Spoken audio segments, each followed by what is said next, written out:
Assalamu alaikum wa rahmatullah wa barakatuh. I welcome you all in the Kingdom of Saudi Arabia, specifically in the capital Riyadh. Although we wished everyone would be present with us today, but we are extremely delighted that technology has allowed them to participate, so that we have the honor to listen to their contributions, that we have no doubts that it will enrich our roundtable.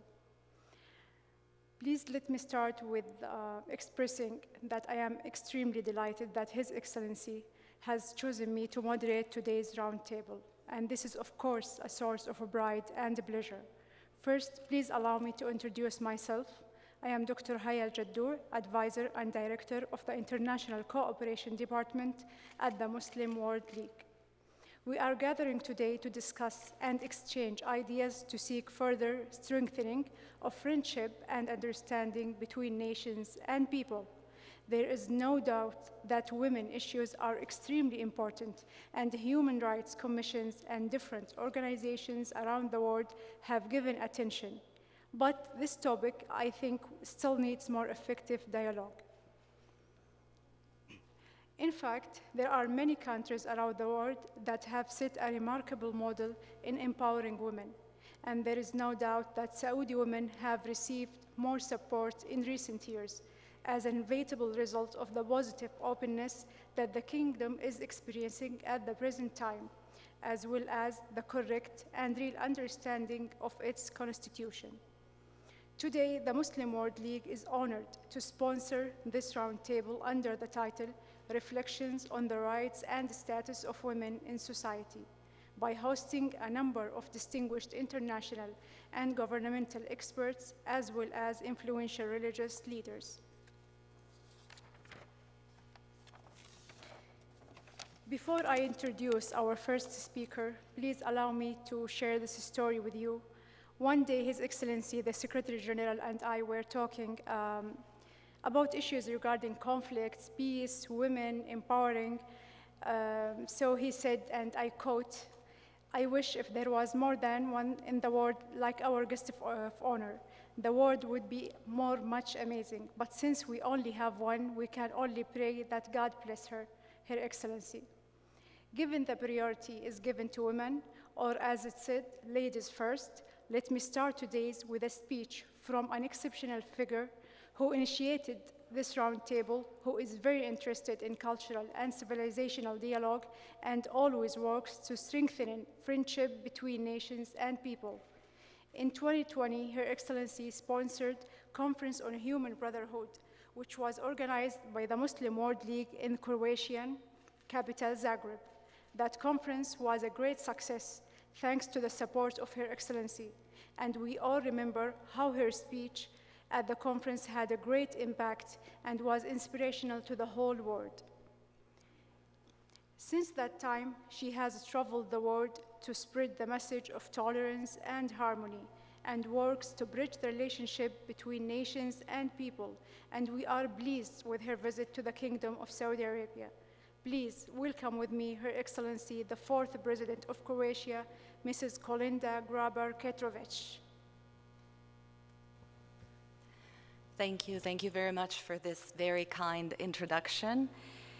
Your Excellency, Secretary General of the Muslim World League, Dr. Mohammed Al-Isa, Your Excellencies, ladies and gentlemen, dear friends, dear participants in this roundtable who are present here in person in Riyadh, Saudi Arabia, and those of you who are present online via VTC, via the Zoom connection. A warm welcome to all of you to what I believe and hope is only the first in the series of roundtables on the role of women in society. Assalamu alaikum to you all. We're meeting today in the spirit of the Conference on Interreligious and Multicultural Dialogue entitled Human Fraternity, the Foundation of Peace and Stability in the World, that was held in Zagreb during the Croatian presidency of the Council of the European Union back in early February 2020.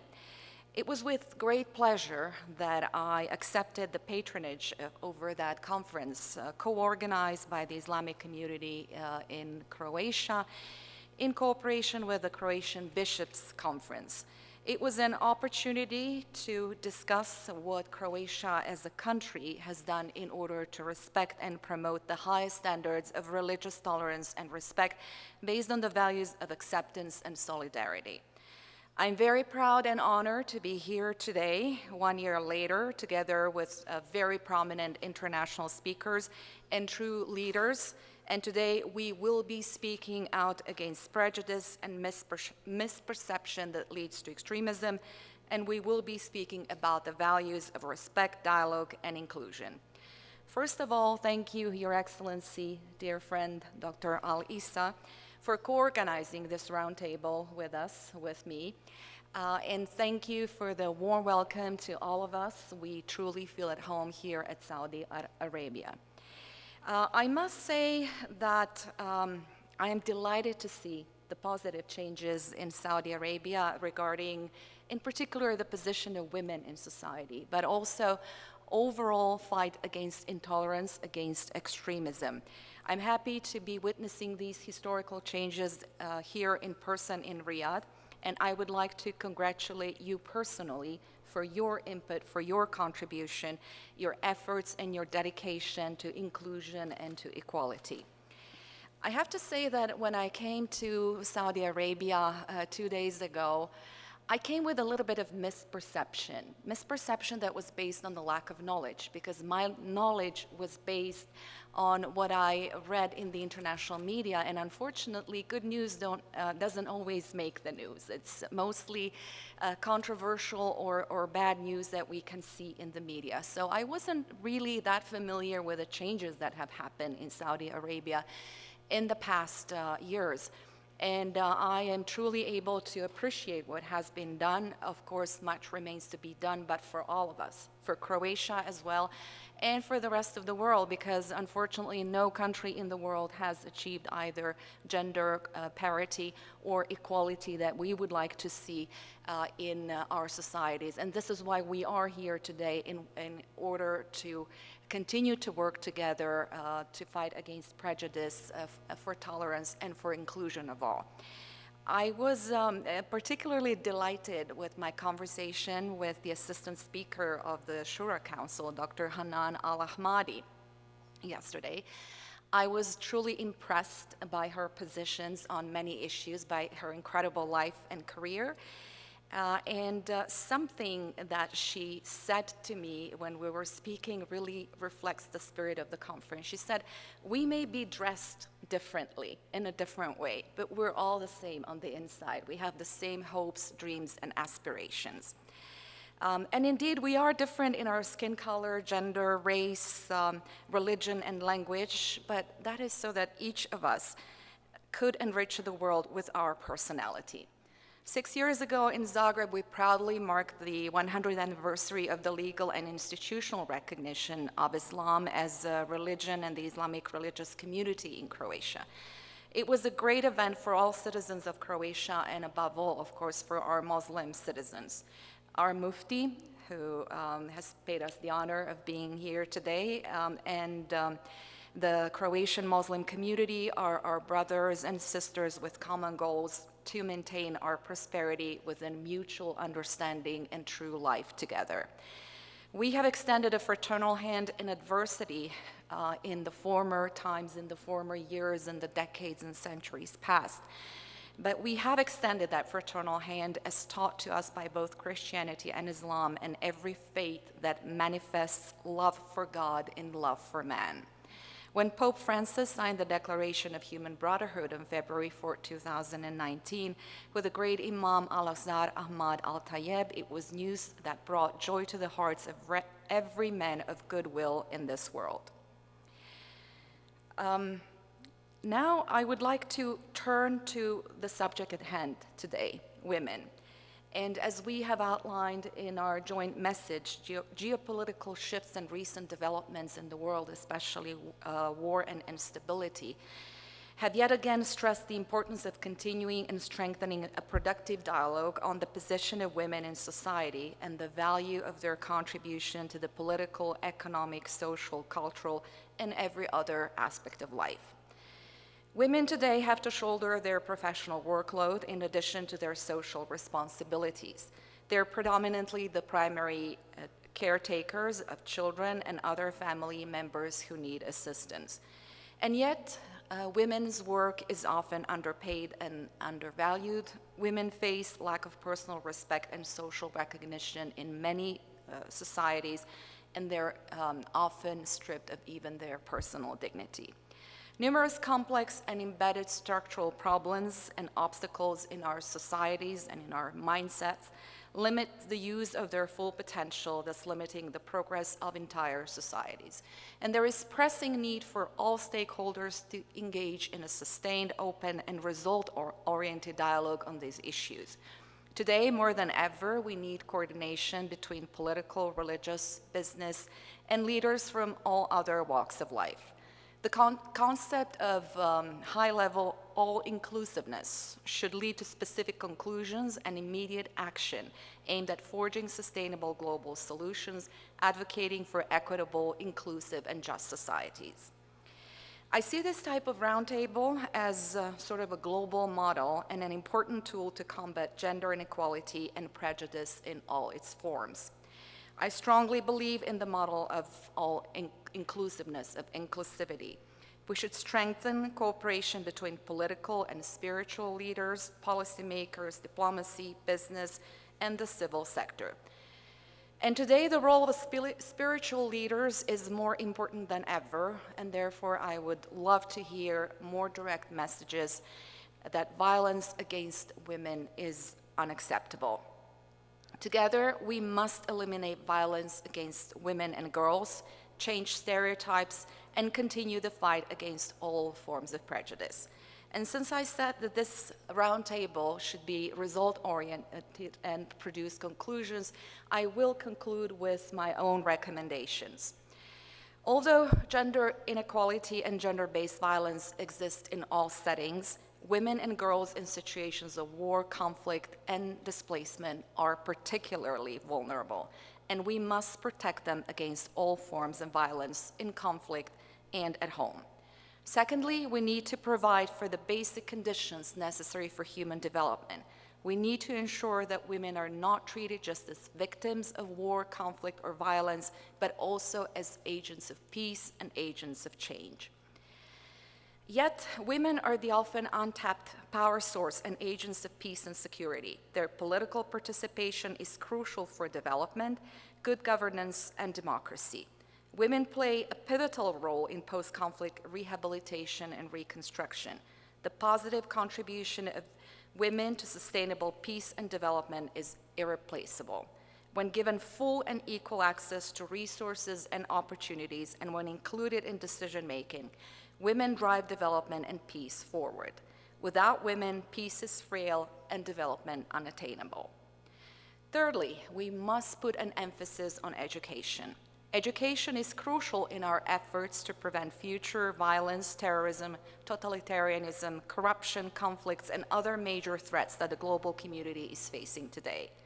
Education is the strongest weapon against any radical ideology and against enslavement. We also must encourage more women to participate in traditionally male-dominated fields of study and work, such as the STEM field, science, technology, engineering, and mathematics.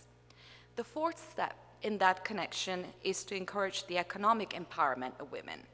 Women who have become economically independent have indirectly contributed to combating terrorism by supporting their families and eliminating the need for husbands and sons to join insurgency or terrorist groups.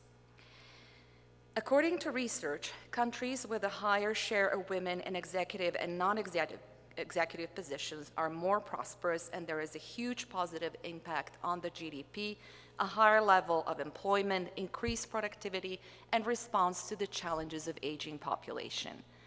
Best gender policies reap best economic benefits, and economically successful societies have a simple formula.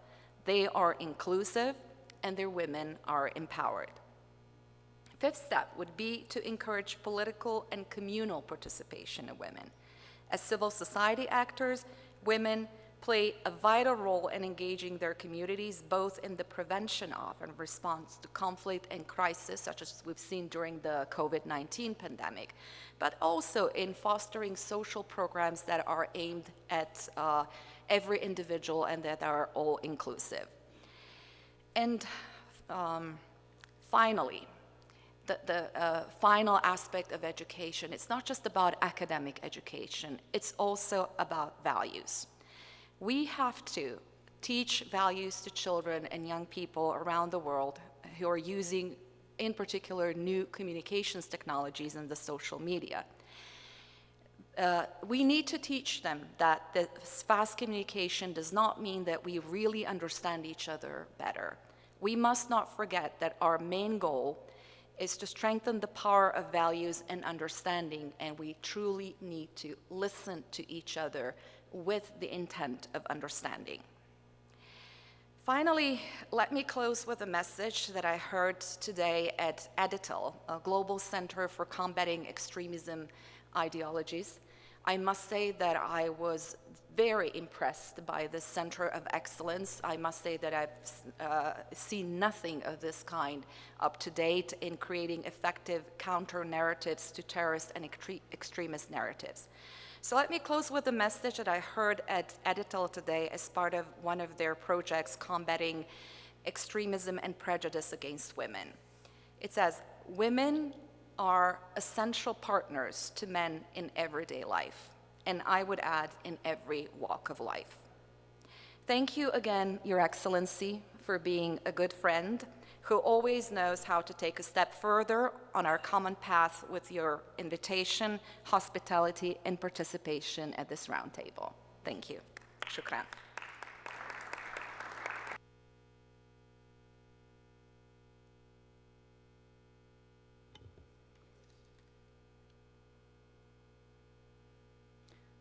What a great input by Her Excellency. I think you spoke in favor of all women around the world, so thank you so much. So the next speech from an exceptional figure, not only to us as employees under his leadership, but to the whole world. I cannot talk at length about this hard to replicate character. Believe me, we will stay up all night long. All I can say that what an honor that he is my boss, he is my leader, he is my role model and my supporter as a woman.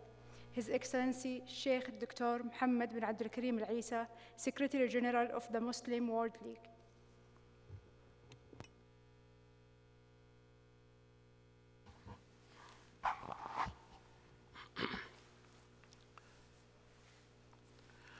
بسم الله الرحمن الرحيم. صاحبة الفخامة، أصحاب المعالي، أصحاب الفضيلة، أصحاب السعادة، ضيوفنا الأعزاء، السلام عليكم ورحمة الله وبركاته. يسعدني أن أرحب بكم في هذا المؤتمر، وهو يتحدث عن موضوع مهم، وهو موضوع دور المرأة، ولا سيما في المجتمعات الوطنية. وأقدر المبادرة المهمة لصاحبة الفخامة السيدة كوليندا غرابار-كيتاروفيتش، وهي الرائدة في مجال بناء الجسور وتعزيز الصداقة والتعاون بين الأمم والشعوب، وهي تقوم بهذا الدور حول العالم. وقد كانت قبل أيام في مهمة في نيويورك في ذات الصدد، وهي اليوم في الرياض، وهي تواصل هذا الدور. أيضا كلنا سعادة بمشاركة قامات دبلوماسية عربية وعالمية، وأيضا قامات برلمانية وفكرية، وقامات أممية لها دور في بناء الجسور وتحالف الحضارات. هذا الدور مهم جدا، وعالمنا أحوج ما يكون إليه. إن مستقبل الأجيال هو مرتهن ومرتبط ارتباطا وثيقا بجهود الخير، بالتضامن، بالتعاون، من أجل تعزيز الصداقة والتفاهم بين الأمم والشعوب. كلما ابتعدنا كلما ازدادت الهوة والفجوة وسوء التفاهم، ودخل الأشرار في منطقة الفراغ. الأشرار ضعفاء جدا والأخيار أقوياء، لكن ينتصر الأشرار عندما لا يقوم الأخيار بدورهم ولا يتحالفون كما يجب. هناك بارقة أمل كبيرة في مجتمعاتنا الوطنية حول العالم وفي المجتمع الدولي، ونقدر تقديرا كبيرا ما تقوم به الأمم المتحدة من خلال برنامج تحالف الحضارات، وأيضا ما تقوم به قادة الأديان والمفكرون وصناع السلام حول العالم من دور في هذا. أشارت فخامة الرئيسة قبل قليل عن أهمية التعليم ودوره في إيجاد بيئة صالحة، بيئة تقوم على التفاهم واستيعاب الآخر. هذا الكون مليء بالاختلاف، ويجب أن نفهم هذا الاختلاف على أنه شيء طبيعي، سنة كونية من سنن الخالق جل وعلا، وأن الناس لا يمكن أن يتفقوا على دين واحد وثقافة وحضارة واحدة وفكر واحد.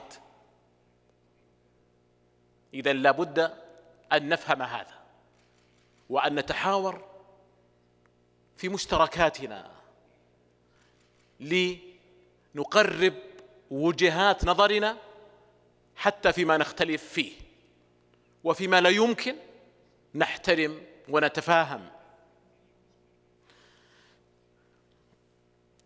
دور المرأة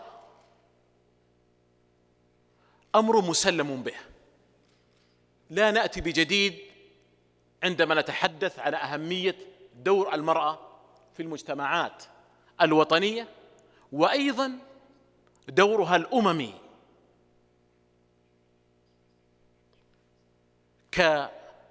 كمؤثر في مجتمعاتها الوطنية على المستوى التعليمي والتربوي وأيضا السياسي والاقتصادي إلى غير ذلك.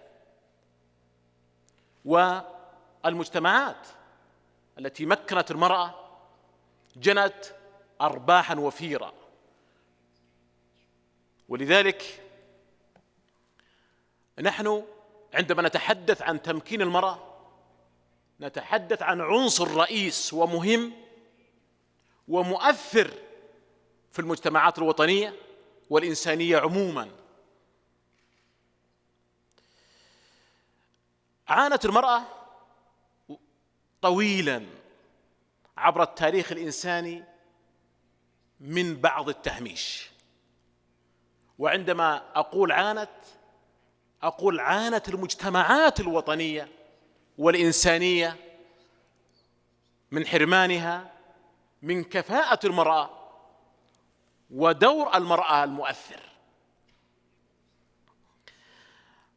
قامت المرأة كما نشاهد بدور كبير في المجال المجتمعي والمجال السياسي والمجال أيضا الأممي، وأثبتت نجاحها بكفاءة عالية. المساواة العادلة مع الرجل عنصر مهم جدا، ولا بد أن ننشر الوعي به.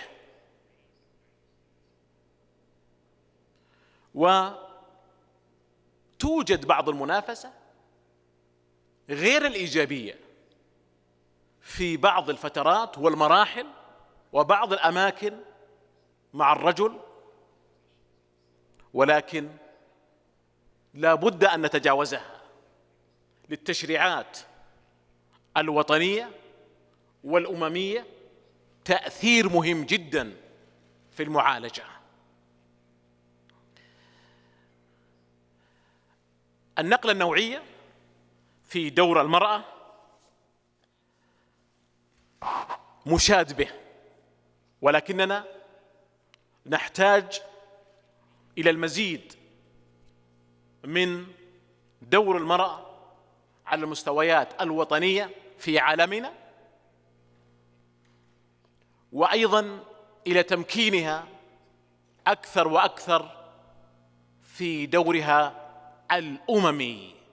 نعم، أسند إلى المرأة مناصب أممية، ولكننا نتطلع إلى أكثر من ذلك. فإذا كان عالمنا اليوم لا يمكن أن تحسمه، ولا سيما بين الأقطاب الكبرى القوة الصلبة، فإنه لا مجال إلا للقوة الناعمة، لأن القوة الصلبة ولا سيما بين الأقطاب الكبرى من شأنها أن تصل بالعالم إلى دمار شامل، وهذا أمر يدركه الجميع.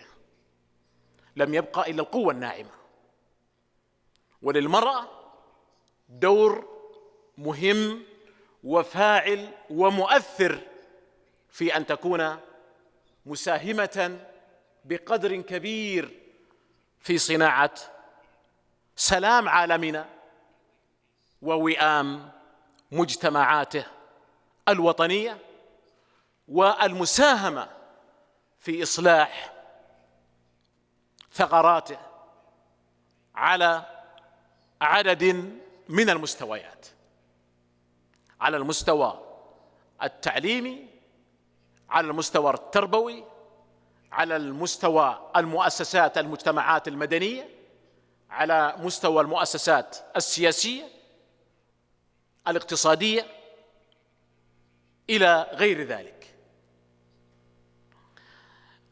لا أحب أن أستأثر بالحديث، وسبقتني فخامة الرئيسة قبل قليل بحديث ضاف ومتميز.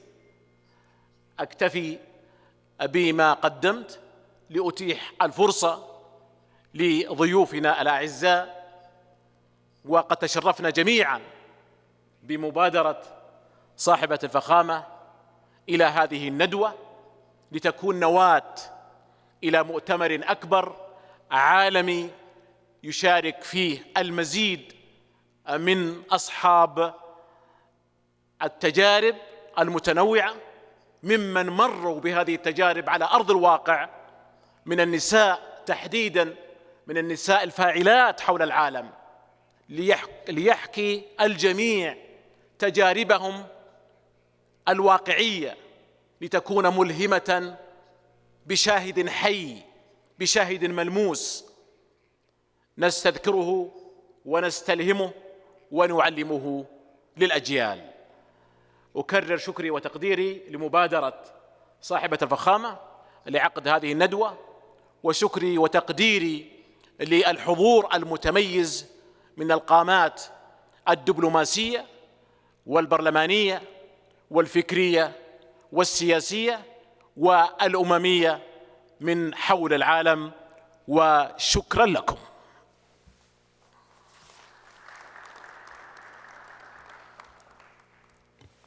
شكرا لمعاليكم. As usual, Your Excellency, you have pointed out very important issues and have always enriched us with your inspiring thoughts. But please allow me, before we continue, to reiterate my thanks to Her Excellency President for allocating us of her precious time and making the roundtable a priority in her busy schedule. So we hope that our dear guests will adhere to the specified time, which is between 5 to 10 minutes at the most. Our next speaker is the President of the Episcopal Conference of Croatia and the Archbishop of the Roman Catholic Diocese of Zadar, Zelimir Polic, a figure of weight among Catholic Christians and a member of the European Academy of Sciences and Arts. We are pleased with his participation with us in this important roundtable, and we are glad to hear from him, which will be an addition without any doubts.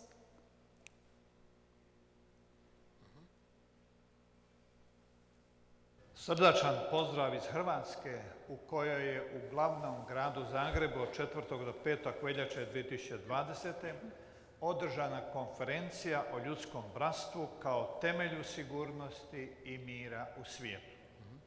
Konferenciju je, kao što znamo, organiziralo glavno tajništvo Lige muslimanskog svijeta i Meshihat Islamske zajednice u Hrvatskoj u suradnji s Hrvatskom biskupskom konferencijom pod pokroviteljstvom tadašnje predsjednice Republike Hrvatske, gospođe Kolinde Grabar-Kitarovic.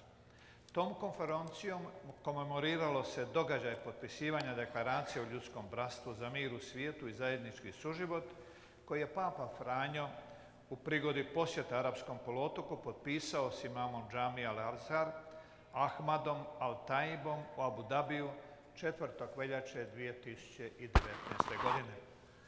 Osobita mi je radost zahvaliti na pozivu da sudjelujem na okruglom stolu u Rijadu putem TV snimke o Reflections on the Rights and Position of Women in Society.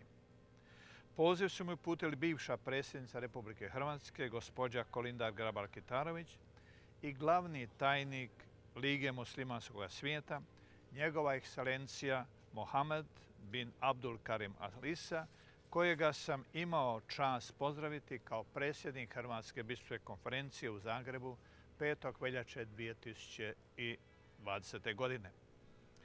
Uz zahvalu na poziv upućujem srdačan pozdrav gospođe Kolindi Grabar-Kitarović i njegove ekscelenciji Mohamed bin Abdul Karim Al-Isi, kao i svim sudionicima okruglog stola.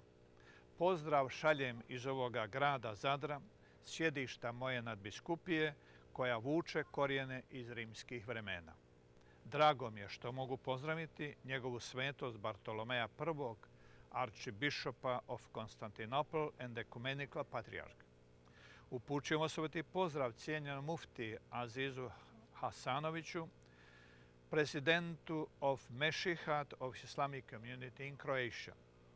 Srdačan pozdrav svim drugim uglednim sudionicima na okruglom stolu u Rijadu, Saudi Arabian ambassador to the United States, High Representative for the United Nations Alliance of Civilizations, Vice President of European Commission for Democracy and Demography, Executive Director of UNICEF, the Executive Director of Georgetown Institute for Women, Peace and Security, Croatian Consul General in Istanbul, Director of Neom Investment Fund, Saran, Director of Saran Holding.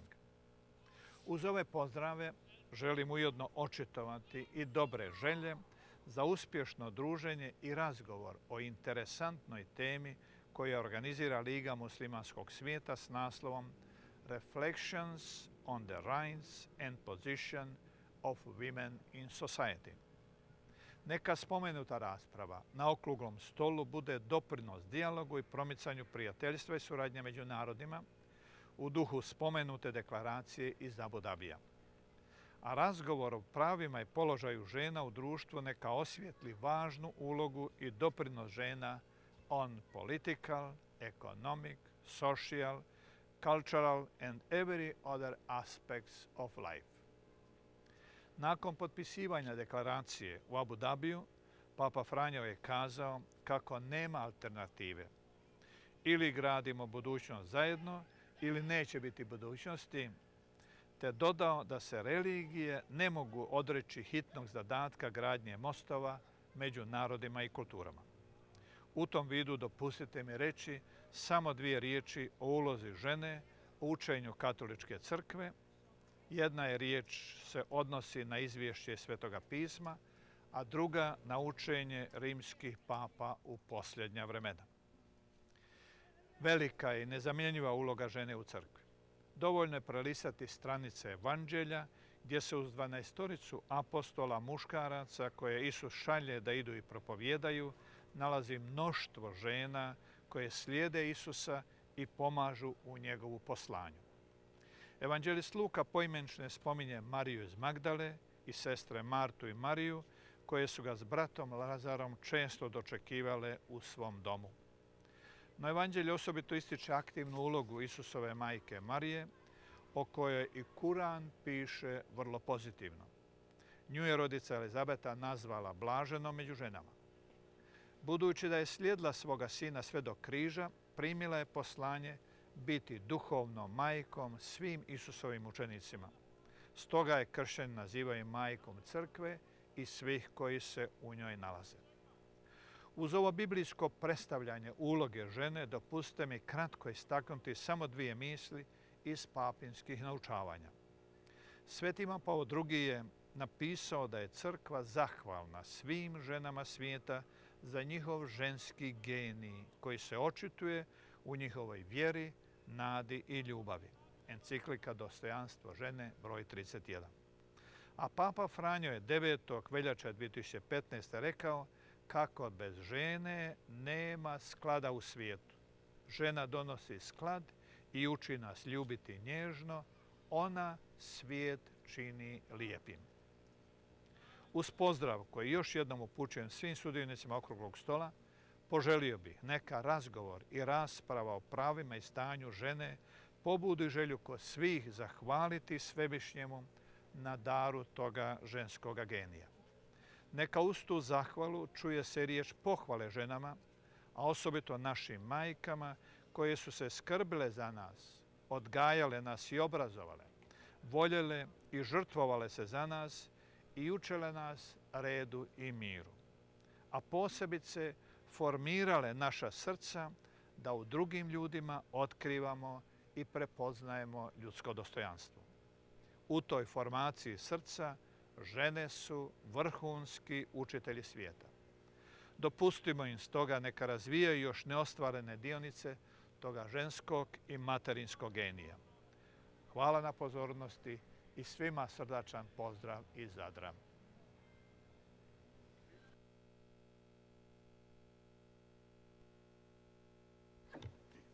Our next speaker is a personality the whole world appreciates his efforts in addressing the problem of a clash of civilizations by the strength of his will and sincerity and his unlimited potential.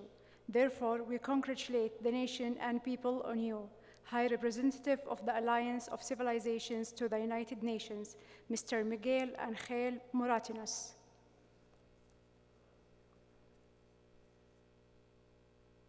Good evening and good afternoon to the European and the Saudi friends. Let me first express my really deep gratitude and thanks for having thought of me to participate in this very timely event and to express to my two good friends, former President of Croatia, my dear Kolinda Grabar-Kitarovic, and the Secretary General of Muslim World League, Mohammed Al-Alisa, for thinking that the United Nations Alliance Civilization can contribute to this important debate.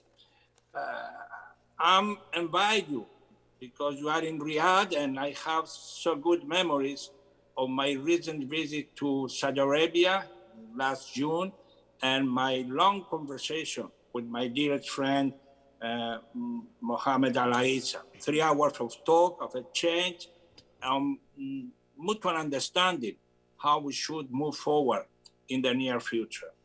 And of course, I'm ready to see you in New York, my dear doctor. I know that you are coming in October, so we will welcome you in New York in order to continue our conversation. Well, I think you have organized extremely timely debate and conversation. I will not take a lot of your time because it's a long series and there are specialists and experts that can contribute better than myself on this issue of the right and place of women in societies.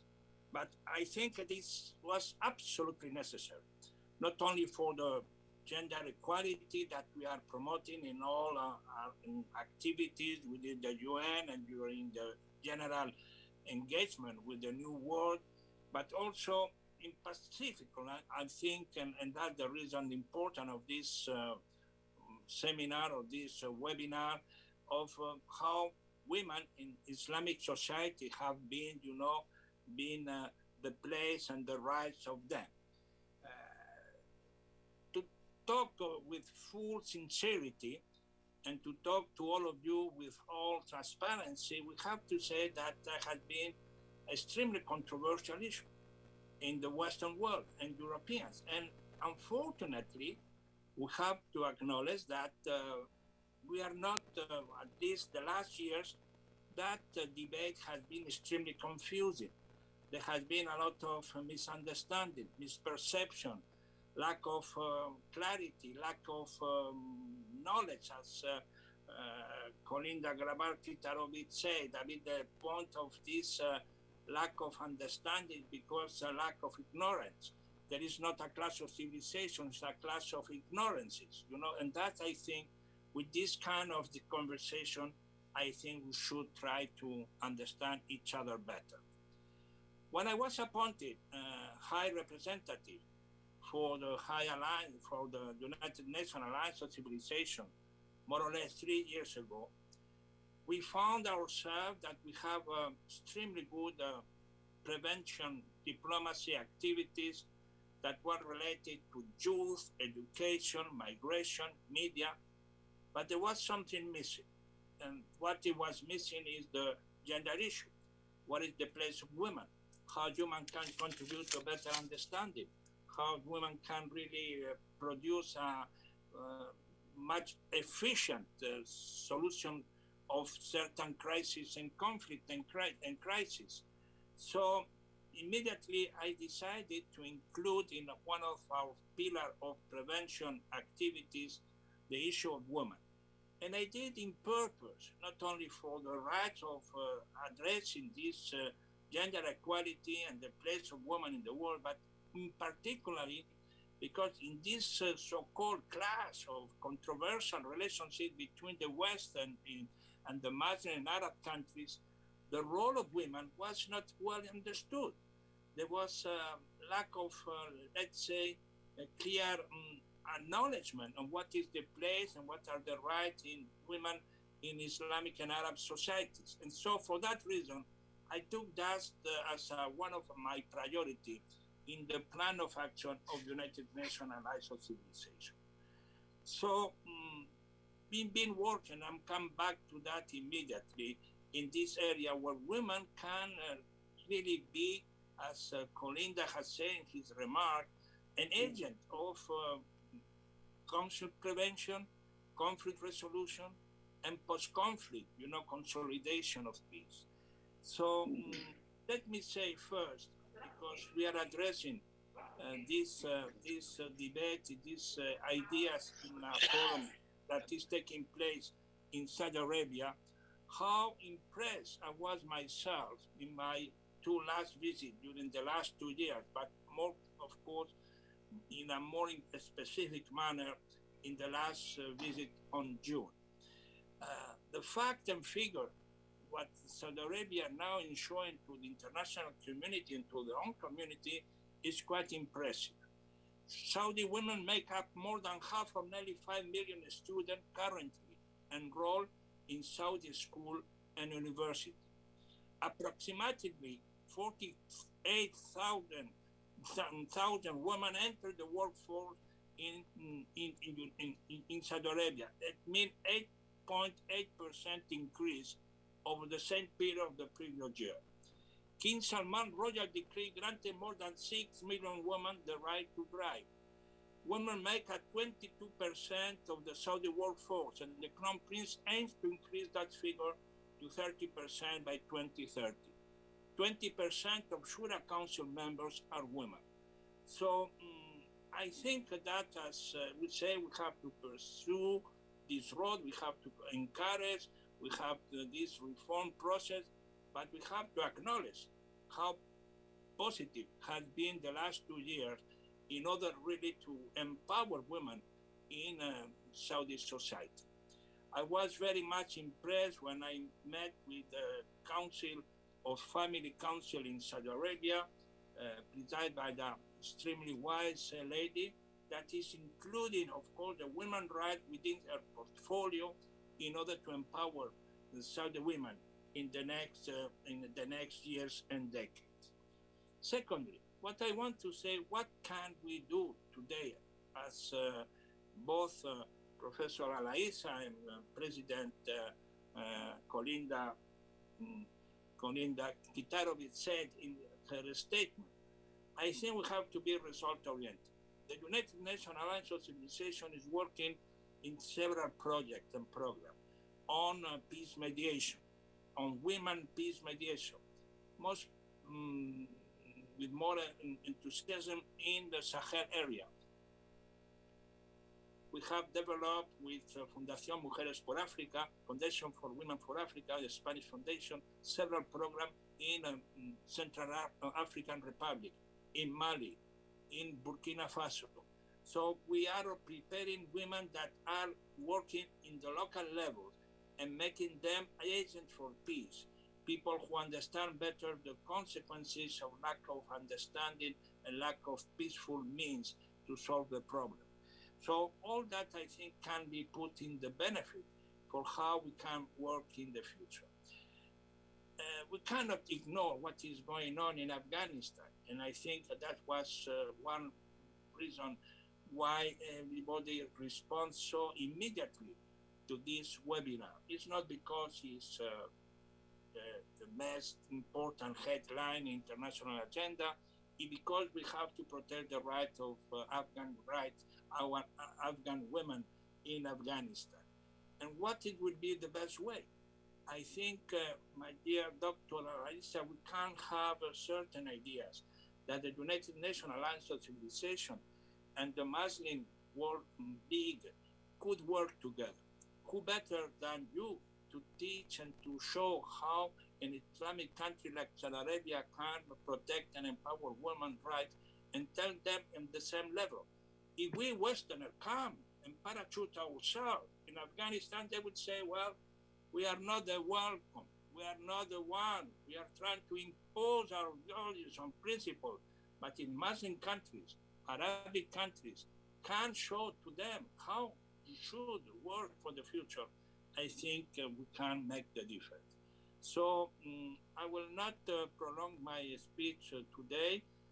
Thank you again for inviting me. I'm ready to work, and when you will visit New York in 2 weeks' time, I'm ready to work on a detailed plan, something that we can work together, and with impulse and ideas of my dear friend Kolinda, I think we could make a better world. Pope Francis said recently that the new frontier of humanity is fraternity. We should to really show fraternity, understanding, in mutual acceptance and respect. And I think that is for what the United Nations Alliance Civilization is working every day. So thank you very much, Shukran, Jadidan, and I hope this conference will give us some recommendation and some result-oriented proposal that we can develop in the future. Thank you.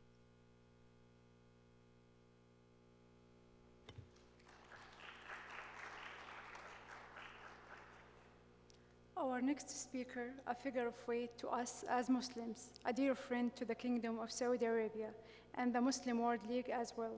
We were pleased by his eminence participation with us in the Muslim World League Conference on Human Brotherhood last year in Zagreb.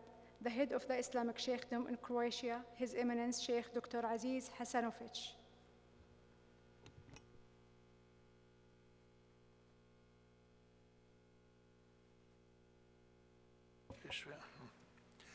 بسم الله الرحمن الرحيم الحمد لله رب العالمين والصلاة والسلام على أشرف الخلق والمرسلين سيدنا محمد وعلى آله وصحبه أجمعين. معالي الشيخ الدكتور محمد بن عبد الكريم العيسى أمين العام لرابطة العالم الإسلامي، فخامة الرئيس بجمهورية كرواتيا السابقة سيدة كوليندا Grabar-Kitarovic، أيها المشاركون الكرام، السلام عليكم ورحمة الله تعالى وبركاته.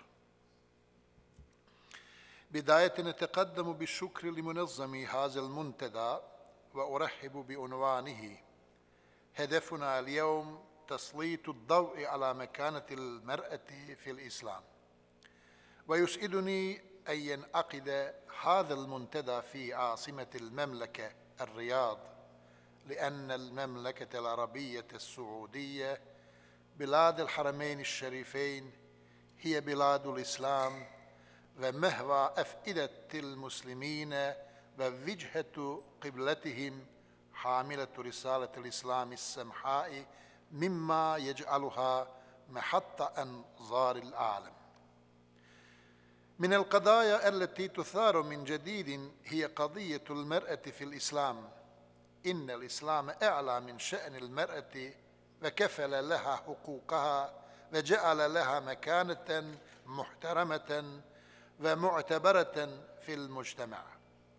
ومن رجع إلى مصادر الإسلام وجد أنه لم يأت قانون من القوانين ولا حضارة ولا دين يضمن للمرأة حقها ويؤلي شأنها ويرفع مكانتها مثل شرع الإسلام الحنيف، إلا أن الكثير يغلط في تطبيقه فيهيج الرأي العام العالمي ضد الإسلام ويقدم صورته المشوهة.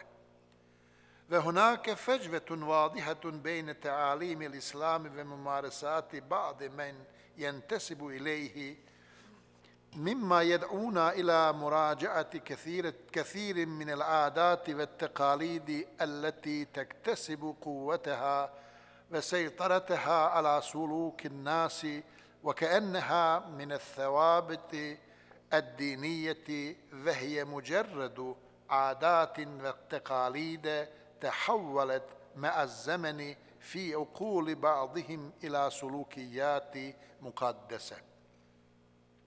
هنالك بعض المفاهيم المغلوطة حول قضايا المرأة المختلفة، والتي تنسب أحياناً إلى الإسلام دون تحقق وديارة كافية بأحكام الشرع، ويحدث أحياناً الخلط بين العادات والتقاليد الشعبية الموروثة وبين موقف الإسلام من المرأة، ويجري تطبيقها في الواقع بقوة الأحكام الشرعية ونفاذها، وذلك نتيجة للجهل بالإسلام والقرآن الكريم الذي حارب التقاليد الأعمى ودعا إلى تفكر وإعمال العقل والبصيرة. إن معظم المفاهيم المغلوطة حول المرأة في داخل المجتمع المسلم نتجت عن الفهم الخاطئ للإسلام أو التأثر بموجة التغريب. قد يظن بعض المسلمين الغيورين على دينهم أن المبالغة في التورع والتشدد في الدين سبب للتقرب من الله والفوز برضوانه، فيفهمون مواقف الإسلام من المرأة تبعاً لمواقفهم المتشددة، ويطبقون هذا الفهم على النصوص الشرعية.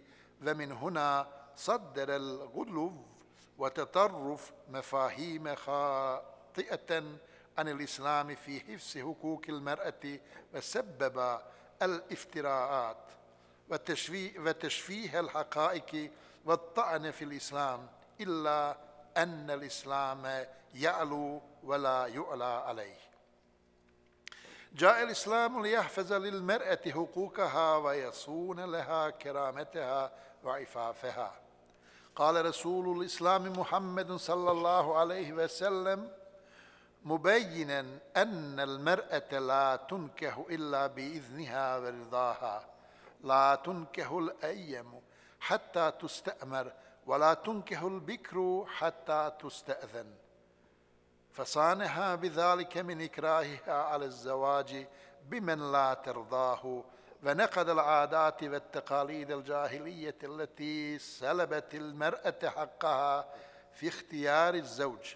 وقام القرآن بحمايتها من استغلال الرجال واعتبارها جسدا لا عقل ولا عاطفة ولا روح فيه، فقال: يا أيها الناس إنا خلقناكم من ذكر وأنثى وجعلناكم شعوبا وقبائل لتعارفوا إن أكرمكم عند الله أتقاكم.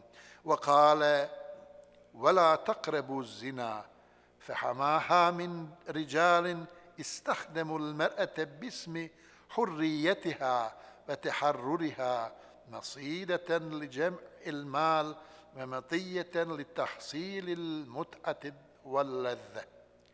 جعل الإسلام النساء نظائر الرجال وساوى بينهما في القيمة الإنسانية. عاشت المرأة في المجتمع الجاهلي غير محترمة إلى درجة أنها كانت متاعا يورث وعارا لأبيها يدفن. عندها جاء محمد صلى الله عليه وسلم وقال: النساء شقائق الرجال، أي نظائرهم. ومع أن هذه الكلمة تخص قضية تتعلق بأحكام الطهارة، إلا أنها قاعدة عامة تبين مكانة المرأة في الإسلام. قال الله تعالى: ولهن مثل الذي عليهن بالمعروف. ونفهم من هذه الآية أنهن مستويات مع الرجال في الكرامة الإنسانية، ومستويات في الحقوق والواجبات، إلا فيما يبنى على أساس الاختلافات الطبيعية القائمة بينهما والتفريقة في بعض التكاليف التعبدية تهدف في المقام الأول والأخير مراجعة المرأة وصيانتها وتخفيف عنها رحمة بها وتقديرا لظروفها. فالحقوق والواجبات موزعة بحسب فطرة الله التي فطر كلا من الرجال والنساء عليها. رفع الإسلام من شأن المرأة وقرر احترامها، وذلك أننا لا نجد حضارة كرمت المرأة مثل ما كرمتها حضارة الإسلام. فقد جعل النبي صلى الله عليه وسلم في حسن معاشرتها ميزان المفاضلة بين الرجال، فقال: خيركم خيركم لأهله وأنا خيركم لأهلي.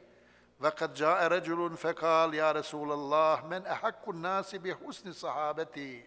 قال: أمك. قال: ثم من؟ قال: أمك. قال: ثم من؟ قال: أمك.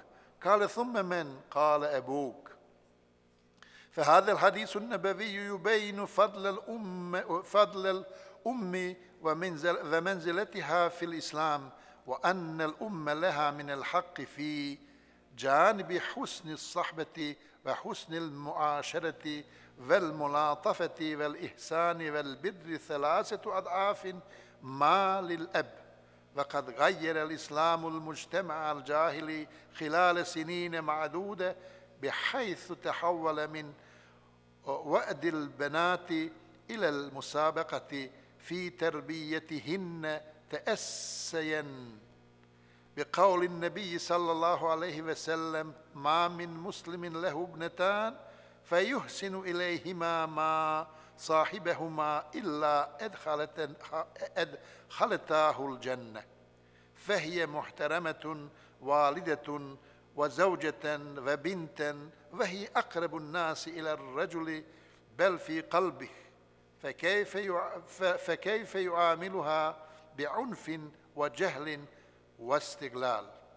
يجب على كل من يظلم المرأة وينتهك كرامتها أن يراجع إيمانها وعلاقته بربه، وأن يسلك في أعماله كلها هدي الإسلام الحنيف، وهو هدي صالح لكل زمان ومكان بما يشمل بلاد الأفغان. على علماء الإسلام توضيح المفاهيم المغلوطة عن المرأة والتحذير من التقاليد تعارض العقل والشرع، وعلى المسلمين يقدم المساعدات الإنسانية للمجتمعات تعاني من أزمات متعددة بما فيها أزمة حقوق الإنسان. وأخيراً أتقدم بالشكر الجزيل إلى هذه الدولة المباركة بقيادة خادم الحرمين الشريفين وولي عهده، كما أتقدم بالشكر إلى منظم هذا المنتدى رابطة العالم الإسلامي وأمينها العام دكتور زميلنا دكتور عبد الكريم العيسى، سائلا ربنا جل وعلا أن يوفقنا جميعا لما فيه نفع للبشر ومساعدة المحتاج. شكرا لكم والسلام عليكم ورحمة الله وبركاته.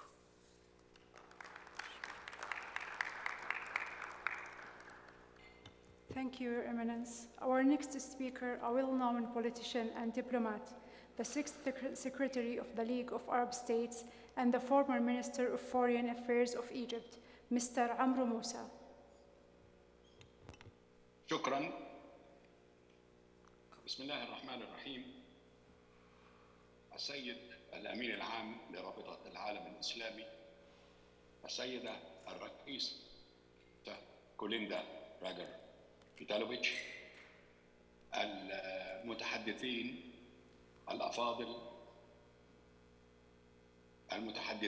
الأفاضل قبلي، السيد ميغيل موراتينوس، والمفتي الشيخ المحترم عزيز حسنوفيتش، لكل ما شرحوه وقدموه تحت هذا العنوان المهم المتعلق بدور المرأة في المجتمع.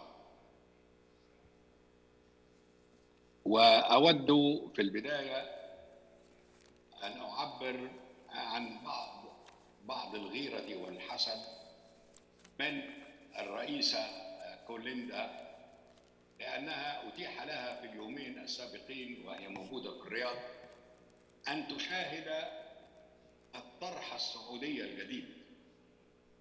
السعودي الجديد المتعلق بإنشاء رابطة وثيقة بين مفهوم المملكة والمفاهيم التي تعبر عن القرن ال21. هناك حركة مهمة يقودها قادة المملكة نحو الارتباط بالالتزام والعمل في إطار تلك المفاهيم العصرية الجديدة، وهذا سوف يكون له تأثير مؤكدا على بقية العالم الإسلامي في أصقاع الأرض المختلفة. أنا لا أشك في أن الكل يعلم أن توافقا في الرأي يتصاعد الآن على المستوى العالمي بضرورة إعادة النظر وتجديد النظام متعدد الأطراف، بإضافة بإضافة بنود ونسخ بنود أخرى حتى يمكن للعالم الجديد في هذا القرن الجديد أن يتعامل مع المشاكل الكبرى الجديدة التي تواجه البشرية في هذه السنوات وفي قادم السنين. وهذا إلى ما ذكره الأمين العام للأمم المتحدة من أن الوقت حان لإعادة النظر في الجدول الأعمال السياسي للمنظمة الدولية، بصفة خاصة جدول الأعمال المتعلق بمجلس الأمن، لإضافة بنود لم تكن عليها من قبل على جدول أعمال مجلس الأمن من قبل. أشار الأمين العام إلى تغير المناخ وإلى الأوبئة وخطرهما على البشرية، بما يمكن أن يعبر عن أنهما أصبحا من ضمن التهديدات الجدية للسلم والأمن الدولي.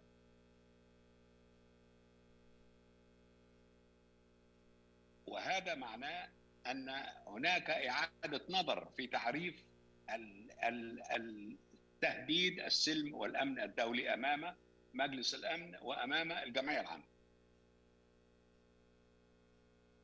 وأعتقد من جانبي أن هناك أكثر من بند من الضروري أن يضاف إلى تعريف تهديدات السلم والأمن الدوليين، مثل موضوع الصراع بين الحضارات، الصدام بين الحضارات، وهو مشكلة قائمة فعلا ولا يمكننا ولا يصح لنا أن ننكر وجودها. ومجرد الحديث عن حوار الحضارات بدلا من الحديث عن صراع الحضارات ليس يجدي حقيقة إن لم نتحرك في المجال التنفيذي لاتخاذ خطوات واضحة للتقليل من هذا الصراع ووضعه على درج التقدم والحوار والتضامن والتعايش. ولذلك كما أقول أن الأجندة الدولية كما تتعرض للأوبئة كما هو مقترح ومخاطر التغير المناخ، يجب أن يتعرض أيضا لموضوع صراع الحضارات وكيفية التغلب عليه أو مواجهته بطريقة فاعلة. هذه البنود الثلاثة لا تستبعد بنود أخرى لها نفس الأهمية، ومنها مثلا دور المرأة في المجتمع العالمي، التقدم العالمي، وكذلك منع التعسف ضدها أو العنف ضدها، وهذا أمر يؤدي إلى استقرار المجتمعات، ومن ثم هو أيضا مرتبط بالسلم والأمن الدوليين. أما وقد قلت ذلك، وبالعودة إلى ما ذكر الآن في المداخلات الأربعة السابقة، فأنا أعود إلى أمرين. الأمر الأول هو التطورات في أفغانستان وإمكانية العودة إلى المفاهيم الجامدة المتعسفة البعيدة عن الفكر الجديد، الفكر الإسلامي الحقيقي، كما شرح لنا بكل قوة عزيز حسنوفيتش أن الأمور فيما يتعلق بالإسلام والقرآن ليست كما يفهمه الآخرون، وهذا يعني أن هناك تقصيرا من جانبنا، من جانب الجانب الإسلامي، في الشرح السليم والطرح السليم لموقف الإسلام من عدد من الأمور المطروحة، وعلى رأسها دور المرأة. وهنا أقول أنه شرح الموقف ده واتخاذ هذا الشرح، واتخاذنا إحنا كعالم إسلامي بمؤسساتنا المختلفة الدينية المختلفة أن نأخذ بيدنا مسؤولية الشرح، مسؤولية أن نعرض ماذا يقول الإسلام في ذلك في هذا الشأن، وأن نجادل قبل أن نجادل الآخرين، أن نجادل هذه الدوائر المتجمدة، وفيما يتعلق بالكثير من هذه المفاهيم، منها طبعا دور المرأة. وهذا يتطلب منا ليس إرضاء لهذه الثقافة أو تلك يعني دين آخر أو ثقافة أخرى. إحنا لسنا مسؤولين أمام هذه الثقافات، لسنا مسؤولين أمام هذه المعتقدات. نحن مسؤولين أمام أنفسنا، ومسؤوليتنا أمام أنفسنا تجعل من الضروري أن نتعرض لموضوع المرأة في المجتمعات من منظور الإسلام في حديثنا مع العالم الإسلامي ومع العقل الإسلامي قبل أن نتحدث مع هذا العقل الأجنبي. إنما الاثنين مهمين، إنما المسألة ليست نحصل على تصفيق من هذه الدائرة أو تلك، من هذا الدين أو ذاك، من هذه الثقافة أو غيرها، إنما مسؤوليتنا أمام أنفسنا في اللحظة دي التي نتقدم فيها ونطرح فيها بكل قوة هذه العناصر الرئيسية فيما يتعلق بما قاله القرآن الكريم وما قاله النبي العظيم وما درجت عليه الثقافة الرفيعة لأئمة الإسلام الفاهمين المتطورين المؤمنين بحقيقة ما قاله الرسول عليه السلام. هنا أعتقد أن المناسبة تجعلني أدعو رابطة العالم الإسلامي إلى أن تقود تلك المسيرة بكل جرأة في داخل العالم الإسلامي وخارج العالم الإسلامي. طبعا الأزهر الشريف موجود ومؤسسات إسلامية أخرى قائمة، الكل يجب أن يجتمع على مسيرة تتعلق بالتربية، بالتعليم، بالمفاهيم الجديدة، بشرح العالم كيف يتغير.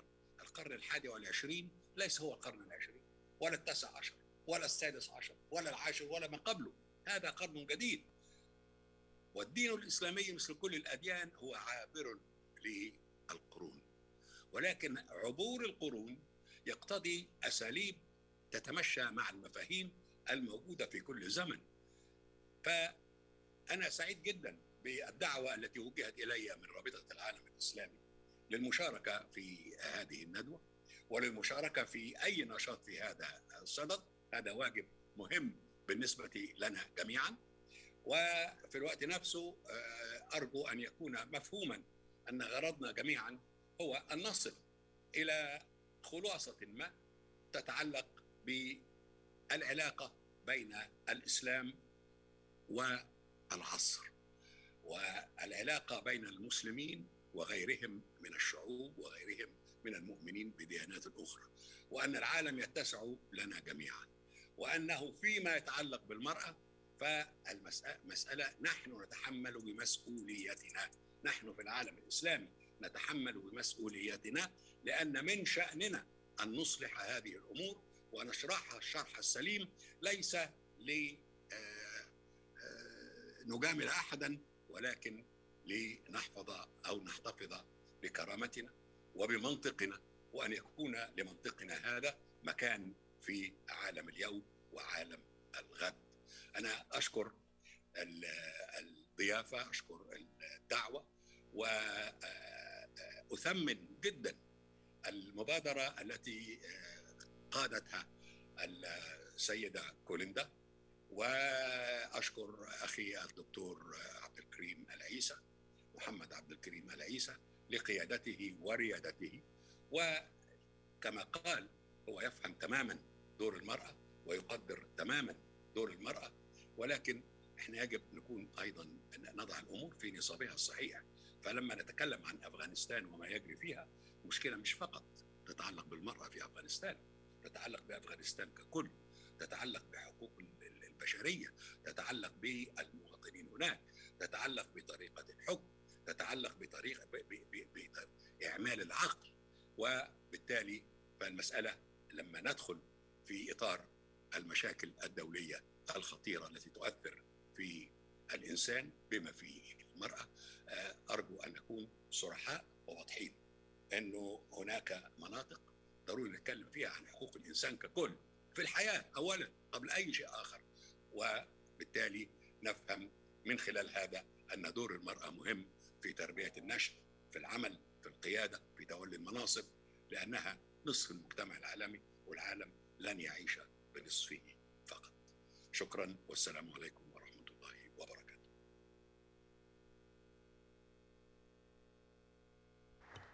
شكرا جزيلا للسيد عمرو موسى. Our next speaker, Mrs. Grabar-Kitarovic, Vice President of the European Commission for Democracy and Demography. Unfortunately, she was not able to be with us in person or via video conference, so she shared this pre-recorded message with us. Your Excellency Kolinda Grabar-Kitarovic, dear Kolinda, Your Excellency Muhammad Alisa, ladies and gentlemen. I'm honored to have the opportunity to address your event today, though I would have preferred to do so in person. I welcome the opportunity to engage with you in my role as European Commission Vice President for Democracy and Demography, and also as someone who cares deeply about the position of women in society throughout my political career. The European Union welcomes this very important and timely discussion. We are going through extraordinary time with a pandemic that has put unprecedented pressure on us both as individuals and on our societies. Gender equality is an European Union political priority and a universally recognized human right. It is a core value of the EU and the driver of economic growth, prosperity, good governance, peace, and security. The pandemic and its socio-economic consequences are deepening structural inequalities, from inadequate health systems to social protection gaps. We see unequal access to quality education for many young girls and women. We have witnessed various forms of discrimination and increased violence against women during this pandemic. The COVID-19 crisis and its impact, intended or otherwise, on women's rights highlight the necessity of our continued vigilance on gender equality and the empowerment of women and girls. The European Union stands proud as a global leader in gender equality. 14 of the top 20 countries worldwide on gender equality are European Union member states. This was not given to us. We worked hard for it. To tackle gender equality and empowerment of women and girls in all areas and life circumstances, the Commission has adopted two key policy strategies last year: the Gender Equality Strategy for 2020 to 2025 for our internal activities, and the EU Gender Action Plan 3 for our external action. The EU is committed to leading by example. For example, we do this by establishing the new gender-responsive leadership requirement for all EU leaders and managers to follow. Women are vital partners in policy making. Evidence across all sectors, including economic planning and emergency response, demonstrates that when decision makers do not include or consult women, the results are less effective and can even do harm. Therefore, based on women's equal participation as a fundamental right, we must spare no effort to ensure women's equal representation in all political, economic, social, and cultural aspects of life and societies. Women's economic empowerment and participation in the workforce is a crucial objective for the European Union. It is built on evidence showing that women's participation is positively contributing to economic growth. In that regard, I'm optimistic. As shown here in this roundtable discussion, it appears that we share similar objectives: women's leadership and participation in all spheres and aspects of life. Some of the reforms carried out in Saudi Arabia have been encouraging in this regard. I look forward to seeing this stated political commitment carried out with further measures to enhance the rights of women and in gender equality. We in the European Union will continue to promote and support women's political participation. The work of women's rights organizations is key to ensuring girls' and women's voices are amplified and heard, that their needs are met and their human rights are fully respected. However, we must all advance not only in words but also in deeds, including through our financial commitments. The EU long-term budget 2021 to 2027, together with Next Generation EU, with a stimulus package of 1.8 trillion euros, will ensure financing for promoting gender equality. I want to mention the Conference on the Future of Europe as a citizens-focused exercise that aims to give Europeans a say in the European Union policy making. Although it has been piloted by the European Parliament, the Council and the European Commission, it is a truly bottom-up process where citizens are at the heart of this exercise. Our ambition is to reach out to citizens from all segments of society across the European Union to engage them in the debate and deliberations. They do this on a par with their elected representatives. The conference brings all citizens, including women and girls, into the heart of policy making in our vision for the future of the European Union. We made sure that overall 50% of the participants in panels and plenaries are women. The future belongs to all of us, regardless of our gender, regardless of our background and our views on politics. The conference is gender balanced across all its structures. By involving women from all socioeconomic, age and ethnic backgrounds, the digital platform is a key tool in taking the debate to every corner of the Union and overall challenging existing gender-based stereotypes in our societies. To achieve the objectives we have set, we need to work with all stakeholders, such as multilateral, regional and bilateral partners, academia, broader spectrum of civil society and the private sector. And we have to start at the root. We must break down gender stereotypes and biases. To encourage women and girls to choose freely their paths without having to endure prejudice, to be decision makers and leaders at all levels on all topics from demography to climate change. I am convinced that this is the key to the transition into a resilient and competitive economy and to a more peaceful, secure and equal world. I can assure you that the European Union will continue to play a leading role in the global leadership and partnership for gender equality, women's empowerment and rights. The European Union will continue to engage in a frank discussion on human rights with all our partners, and the rights of women will be a central part of this debate. Dear ladies and gentlemen, I wish you a fruitful discussion in this roundtable. Thank you. Thank you very much.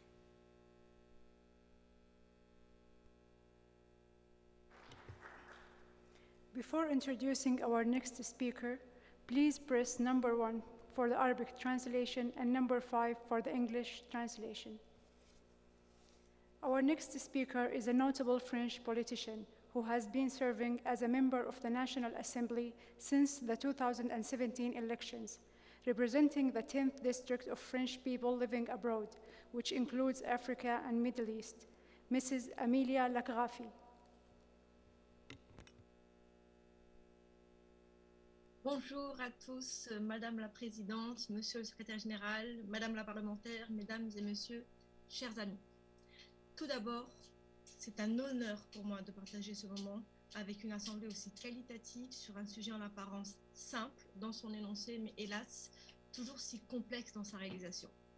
Le combat pour le statut et le droit des femmes, préalable à une réelle égalité femmes-hommes, est un défi qui a lieu partout dans le monde, notamment dans le domaine social, familial, professionnel, entrepreneurial ou politique.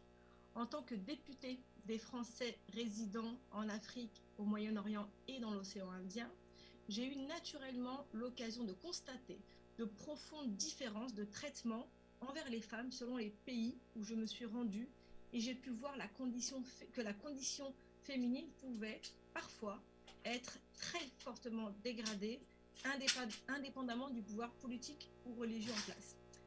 En France, depuis la Révolution de 1789, les femmes françaises ont bénéficié d'avancées très notables dans le combat, mais ce n'est jamais terminé et il reste énormément à faire, même dans un pays comme la France en 2021. Le statut ainsi que les droits des femmes sont une préoccupation majeure du président de la République française.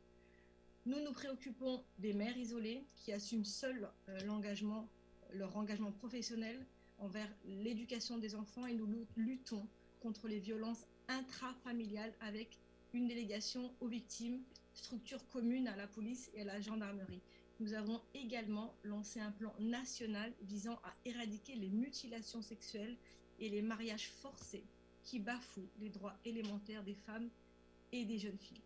Nous avons aussi créé en ce début d'année une agence de pension alimentaire qui perçoit les pensions et les reverse aux parents destinataires qui sont majoritairement des femmes, malheureusement.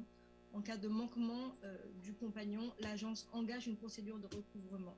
Et là, on est dans la partie économique qui est souvent défaillante dans les familles monoparentales. Vous l'aurez compris, la France, avec Emmanuel Macron, a fait de la lutte contre les inégalités son défi majeur, avec comme objectifs principaux la protection des femmes contre les violences, l'accès aux filles à l'éducation et l'entrepreneuriat. Dans ce cadre, nous avons notamment souhaité une journée internationale pour l'élimination de la violence à l'égard des femmes qui a lieu le 25 novembre. L'égalité entre les femmes et les hommes a d'ailleurs été décrétée par le président de la République grande cause nationale du quinquennat. Et l'une des priorités est bel et bien l'émancipation économique des femmes. Il faut par ailleurs souligner que sur un plan plus politique, l'élection du président Emmanuel Macron et d'une majorité législative avec le mouvement En Marche ont vu le nombre des femmes députées, comme moi, passer de 27% en 2012 à près de 40% en 2017. C'est encore très insuffisant, mais au regard du fait que l'image publique influence l'opinion, il est probable que la féminisation du monde politique en France ait également un impact sur l'accession des femmes à l'entrepreneuriat et aux postes à responsabilité.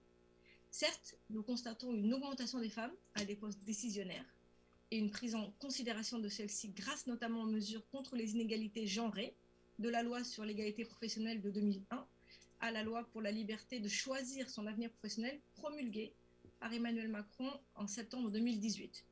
Mais tout poste de travail confondu, en France, aujourd'hui, un homme gagne toujours 25% de plus qu'une femme, ce qui est absolument inacceptable, et je sais que ce n'est pas le cas dans un pays comme l'Arabie Saoudite. Pourtant, il est à noter que la présence plus nombreuse des femmes en entreprise crée des dynamiques nouvelles. L'idée, ce n'est pas d'avoir que des femmes, mais ce qui est intéressant pour nous, c'est d'avoir des femmes et des hommes, parce qu'on est absolument complémentaires et pas du tout concurrents. Et quand tout le monde aura compris ça, qu'on ne peut pas se couper de la moitié de l'humanité, parce qu'il faut rappeler régulièrement que les femmes, c'est juste la moitié de l'humanité. Donc la confrontation des idées hommes-femmes renforce en effet cette intelligence collective des entités qui y recourent. La mixité est un atout porteur de plus-value et non une faiblesse. Et c'est vrai que c'est des choses qu'on essaye d'inculquer aux enfants de jeune âge. Cette mixité permet également de stimuler l'innovation et améliore l'image des sociétés et des entreprises à l'extérieur. Mais féminiser plus globalement la société à travers l'exemple des lieux de pouvoir et de décision n'est pas aussi simple que la logique et l'arithmétique le justifieraient. Alors il est vrai qu'en France, nous utilisons souvent la loi pour atteindre les objectifs indispensables de changement que nous nous sommes fixés. Ces lois ont notamment accordé le droit de vote et l'éligibilité aux femmes, autorisé la contraception, posé le principe de l'égalité de rémunération entre les hommes et les femmes, autorisé l'interruption volontaire de grossesse et le divorce par consentement mutuel, établi l'égalité professionnelle, promu l'égal accès des femmes et des hommes aux mandats électoraux et aux fonctions électives, donné un accès plus facile des titres de séjour des femmes étrangères victimes de violences et renforcer la lutte contre le harcèlement, les violences sexuelles et sexistes. Alors, pourquoi les lois ? Parce que cela est plus efficient et plus rapide que d'attendre des corps sociaux une évolution ou des évolutions et des avancées autonomes. Parce que cela permet également de définir précisément et de faire respecter des droits. La lisibilité de la loi est a priori moins interprétative que les habitudes, la coutume, les usages, les références culturelles ou certaines données historiques qu'il faut naturellement en parallèle conserver précieusement car elles sont aussi des matrices nationales. Et la loi n'est pas opposée à la tradition. Elle peut en être une traduction juridique et évolutive des avancées sociétales, dans l'intérêt de tous et de toutes, mais il faut aussi naturellement tenir compte de l'histoire et des parcours de chaque pays et de chaque peuple, ainsi que de la maturation indispensable au changement. Certains vieux pays qui ont peu à peu fait évoluer le droit des femmes stagnent désormais, alors que d'autres, plus récents, entreprennent des changements significatifs en faveur des femmes. Et je note que l'Arabie saoudite est sur cette trajectoire.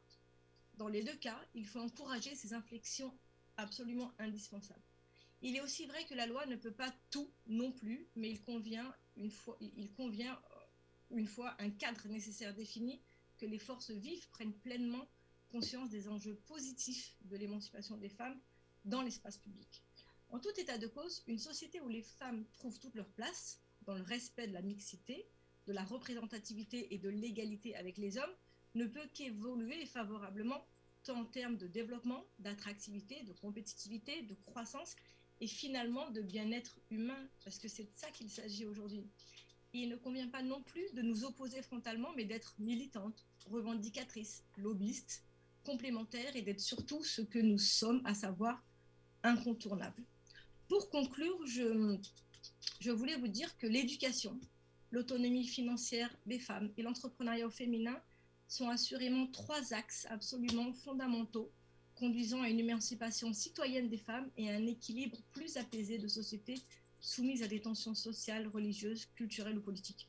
Toutes et tous, individuellement et collectivement, nous devons donc nous mobiliser résolument pour que les mots plutôt, droit, liberté, égalité, soient enfin pleinement déclinés au féminin, car les femmes sont des facteurs de stabilité partout où leur voix porte et où leur influence se développe. Si le droit et le statut des femmes sont meilleurs en temps équivalent à ceux des hommes, pas plus ni moins, alors le monde sera résolument meilleur. Je vous en remercie.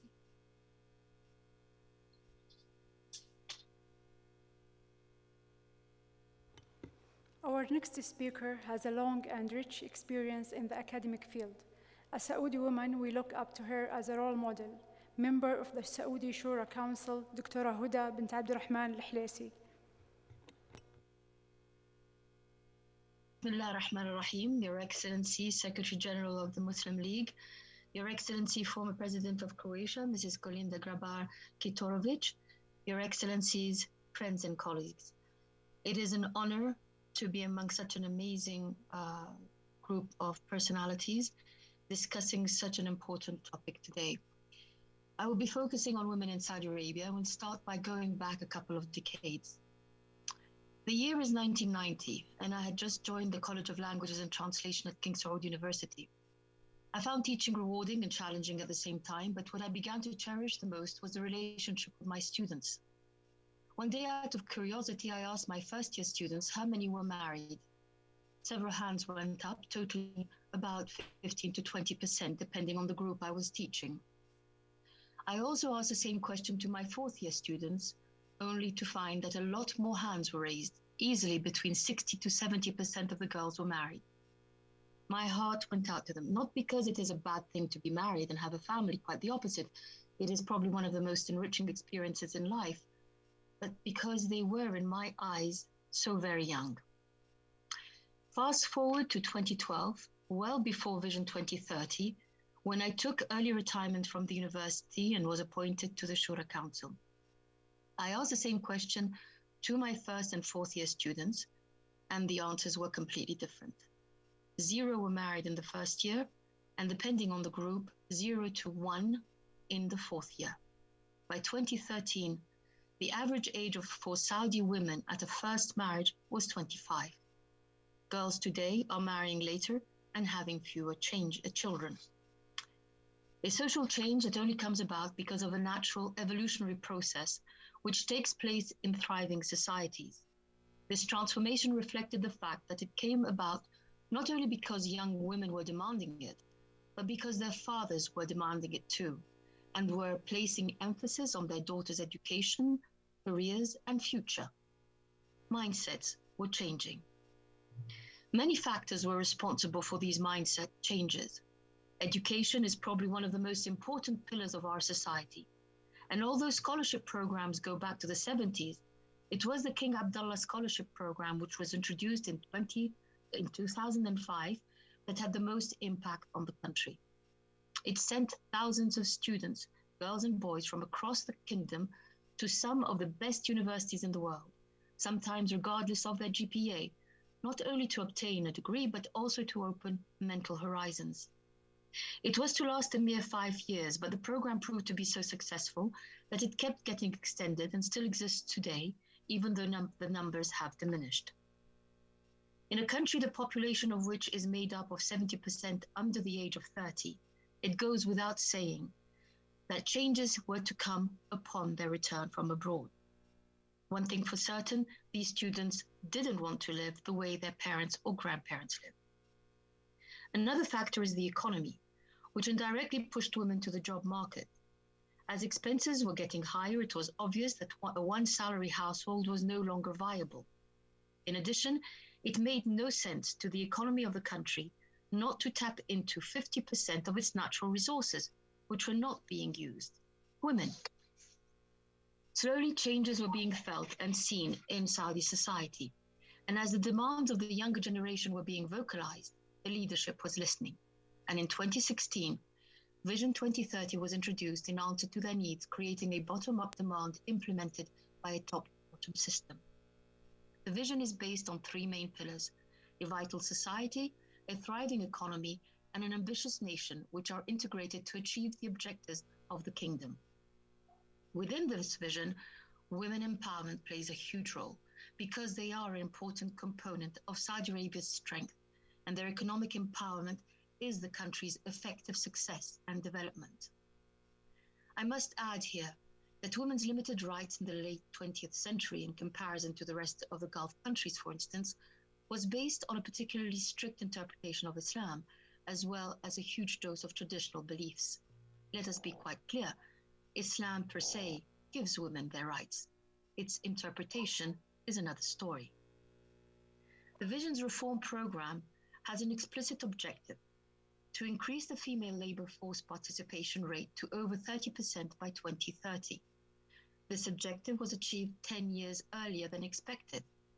By 2020, women in Saudi Arabia constituted 32.2% of the workforce, compared to 13% in 2015, 17% in 2017, and 20.2% in 2018.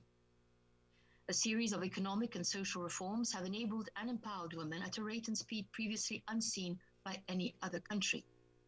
The need for women to work propelled the necessity to commute, and therefore the right to drive, which happened in 2018.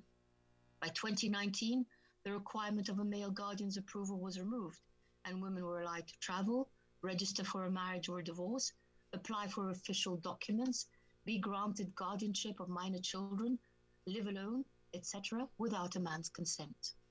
In December 2019, a ban on marriages for people under the age of 18 for both males and females was issued.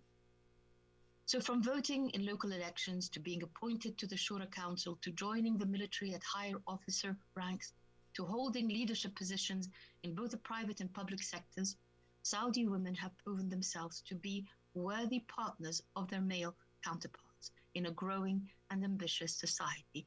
And I emphasize the word partners. The kingdom, as stated by the World Bank, has made huge progress regarding the conditions of working women between 2016 and 2020, and that includes legislation on issues such as harassment, pensions, and workplace rights. To succeed, other types of changes were necessary, and the Ministry of Human Resources and Social Development implemented several initiatives which helped women reach empowerment and contribute to the economy of the country. Childcare services, the Female Transportation Program Wusul, and the Promotion of Flexible Work Initiative were provided to encourage women to join the job market. Saudi women have been stereotyped for too long and depicted in an image that is far from the truth, which has come about as a result of uninformed, sensationalist media writings that prefer to focus on the so-called out of the ordinary, because her way of life on the surface is so at odds with that of the rest of the world. The problem is that when the West talks about Saudi women, they look at them through Western lenses without taking into consideration crucial factors, such as the kingdom being a young country, or the importance of religion in our society, and the very clear impact traditions have on our culture. Saudi women, in fact, Saudi Arabia, cannot and should not be compared to other countries, just as no country should be compared to any other, because it is not a question of right and wrong, or better or worse. We are a diverse world with different cultures and understandings, which should be respected and applauded rather than criticized and forced into a mold of uniformity. Acceptance can only come about when tolerance is the main component of judgment. And one of my favorite verses from the Quran has been mentioned already today is, "O mankind, indeed we have created you from male and female and made you peoples and tribes that you may know one another." All political reforms bring with them social changes, and social transformation is just as important as economic transformation. We are heading towards a new Saudi Arabia, and Vision 2030 is its roadmap, which means that transformation and changes will not stop in 2030, nor does it mean that our goals shall and must be achieved by 2030. In fact, they may be achieved by 2025 or 2032. The point is to continue to change and evolve. I also believe that it is important to stress that the modernization of Saudi Arabia, which includes the new role of women, the new role women are playing in it, and all the social changes we are witnessing, does not mean the loss of our faith or of our values. It means that we are heading towards a modernization that is specific to Saudi Arabia and not an imitation of any country in the West. Finally, advancing gender equality and empowering women who fully participate in all economic sectors is crucial if we are to build a stronger economy, accomplish the goals of Vision 2030, achieve internationally agreed upon standards of development and sustainability, as well as improve the general quality of life for all members of society. And we are getting there. Thank you.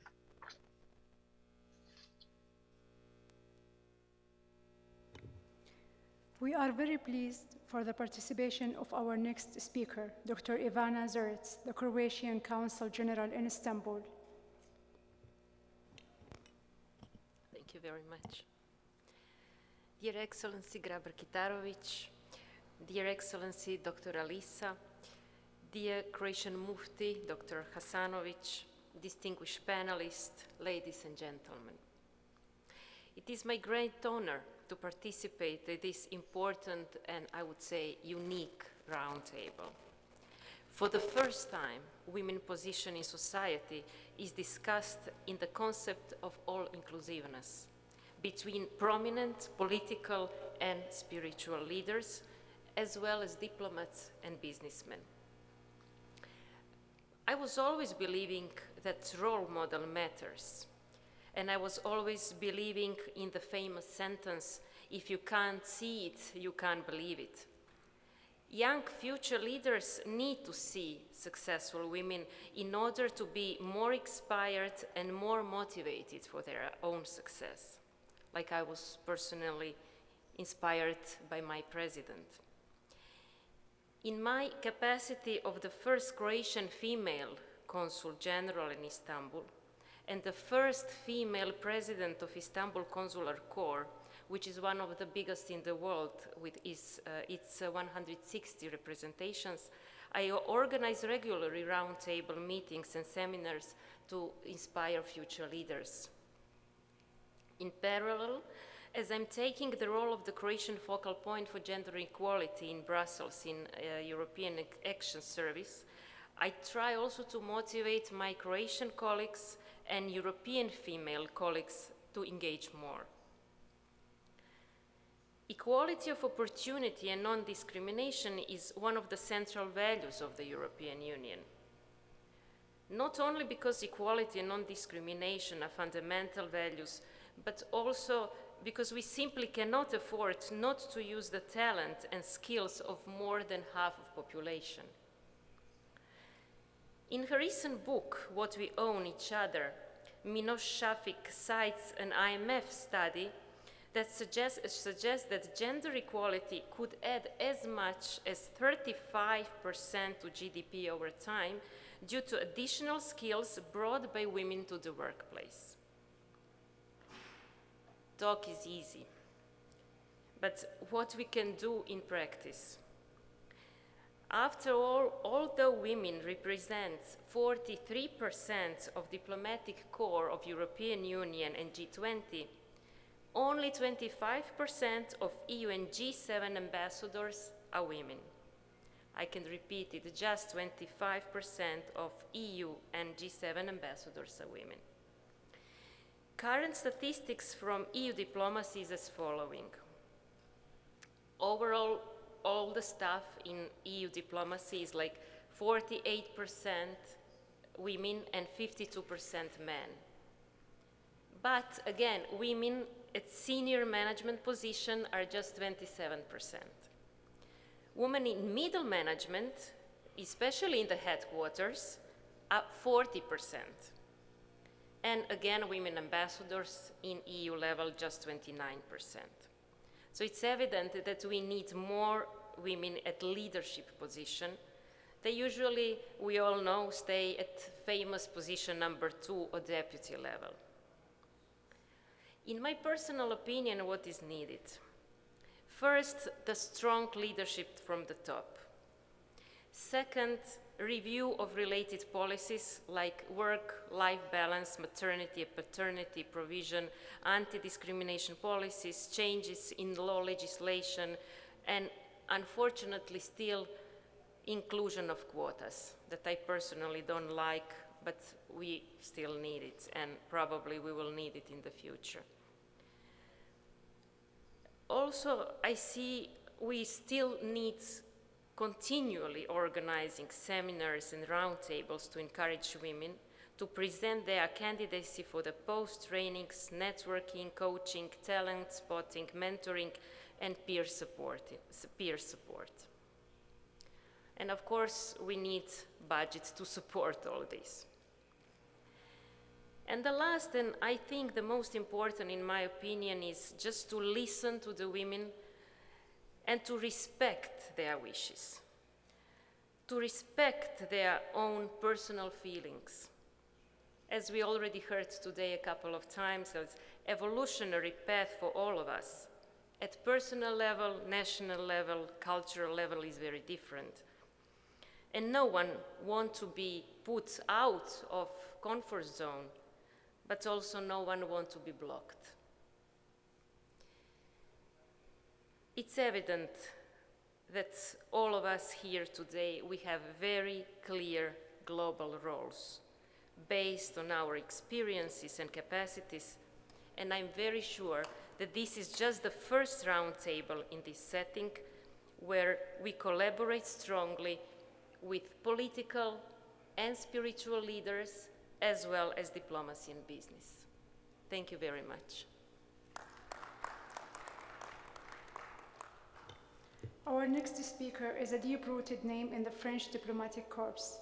He traveled the world with his experience until he landed 2012 in the Kingdom of Saudi Arabia, in city of Jeddah, where he held the position as Consul General in the French Consulate for a period of time. Dr. Louis Blanc. Merci beaucoup et bonsoir à tous. Je souhaite d'abord féliciter la Ligue islamique mondiale d'avoir choisi ce sujet pour le colloque d'aujourd'hui. Il est très important qu'elle poursuive dans cette direction et bien sûr j'encourage son secrétaire général à continuer dans cette direction. Je ne suis pas très qualifié pour traiter du sujet de ce soir, donc je vais plutôt l'aborder avec mon expérience de diplomate français. Bien sûr, notre objectif à tous ici est de combattre la théorie du choc des civilisations. Tout le monde l'a réfutée depuis longtemps et pourtant elle continue à gagner des adeptes, y compris malheureusement en France dans cette période électorale. La seule recette pour guérir cette ignorance, c'est l'éducation. Ici, l'éducation à la tolérance. Mais on peut, de façon parallèle, atténuer le phénomène en le privant de ce qui le nourrit, et c'est là que je vais rejoindre notre thème de ce jour. Mon expérience de diplomate spécialisé du monde arabe et musulman m'a été utile en la matière. La priorité du diplomate, comme vous le savez, consiste à améliorer la compréhension entre son pays d'origine et celui ou ceux dont il a la charge dans son métier. Il se heurte dans cette tâche à des points de fixation ancrés dans les cultures, à tort ou à raison, mais qu'il lui faut affronter avec réalisme s'il veut réussir. Les relations entre les pays occidentaux et le monde musulman souffrent de divers contentieux historiques et d'incompréhension mutuelle, dont deux représentent, à mon avis, de véritables obsessions chez les Occidentaux, le terrorisme et la condition de la femme en pays d'islam. Ces deux thèmes n'ont rien à voir, et pourtant leur manipulation par les marchands du choc des civilisations obéit aux mêmes règles. Tout d'abord, faire peur, pour quitter le champ de la rationalité qui se retournerait contre eux. Il est aisé de prouver, par exemple, par les statistiques, que le terrorisme est beaucoup moins dangereux que, par exemple, le tabac, mais c'est le terrorisme qui fait peur en priorité. Ensuite, stigmatiser un groupe particulier, le présenter comme foncièrement différent, en l'occurrence, il s'agit des musulmans. De même que les musulmans n'ont pas l'apanage du terrorisme, de même, les études les plus diverses montrent que la condition féminine est un problème social, bien avant de devenir une question religieuse. Et en troisième lieu, essentialiser. Il est incontestable que le terrorisme international est un problème majeur pour les musulmans d'aujourd'hui. Et de même, la plupart des pays musulmans ont de gros progrès à faire dans le domaine de l'égalité des genres. Mais le terrorisme et l'exploitation de la femme varient dans l'histoire, chez les musulmans comme ailleurs. Les pays ont des histoires qui divergent et souvent inattendues. Si l'on prend l'exemple de la Suède, en Europe, la Suède est un pays qui faisait peur à tout le monde il y a quelques siècles par les ravages de ses soldats. Et maintenant, la Suède est devenue la Suède. Donc, laissons chacun évoluer à son rythme. Mes efforts de diplomate pour rapprocher français et arabes se sont régulièrement heurtés à ces deux écueils. Donc, le terrorisme, c'est bien connu. Maintenant, on a une offensive de la part des pays victimes des terrorismes, qui sont en priorité les pays musulmans, qui ont bien fait la part des choses, et on commence à comprendre qu'ils en souffrent beaucoup plus que les Occidentaux eux-mêmes. Mais la question de la femme est la plus épineuse, à mon sens, puisque de hauts responsables, ou même des ministres femmes, étaient par exemple réticentes à se rendre dans tel pays où je me trouvais en tant que diplomate, pour cette raison. Donc, la question n'est pas de savoir si leurs craintes étaient ou bien sont justifiées ou non, mais plutôt de trouver le moyen de dissiper ces craintes.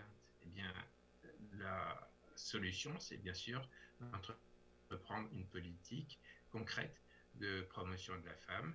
Et c'est bien ce qui se passe en Arabie Saoudite grâce à sa direction, comme l'a fort bien exposé tout à l'heure Dal Halaisi. Maintenant, chacun à son niveau peut le faire. Les visiteurs que je recevais lors de mes différents séjours dans les pays arabes, la première chose que je faisais, c'était leur faire rencontrer des autochtones, des femmes des pays où je résidais, pour qu'ils comprennent que les femmes, elles aussi, pouvaient discuter avec des responsables. En Arabie Saoudite notamment, c'était la meilleure façon de changer les préjugés, et ce que dit toute l'ex-présidente de la Croatie était très saisissant à cet égard. Lorsqu'on va sur place, eh bien, c'est là qu'on comprend que les choses ne sont pas aussi simples que ce que les médias malheureusement répètent. Donc le progrès vers l'égalité des genres est bien sûr un but en soi, une nécessité pour tous, et c'est la même chose que ce qu'on a fait pour la lutte antiterroriste, mais ce sont aussi ces deux types de lutte, des moyens efficaces de lutter contre les partisans du choc des civilisations, pour le plus grand bénéfice, en l'occurrence des femmes, mais aussi des hommes, qu'elles soient en Occident ou dans les pays musulmans. Je vous remercie de votre attention.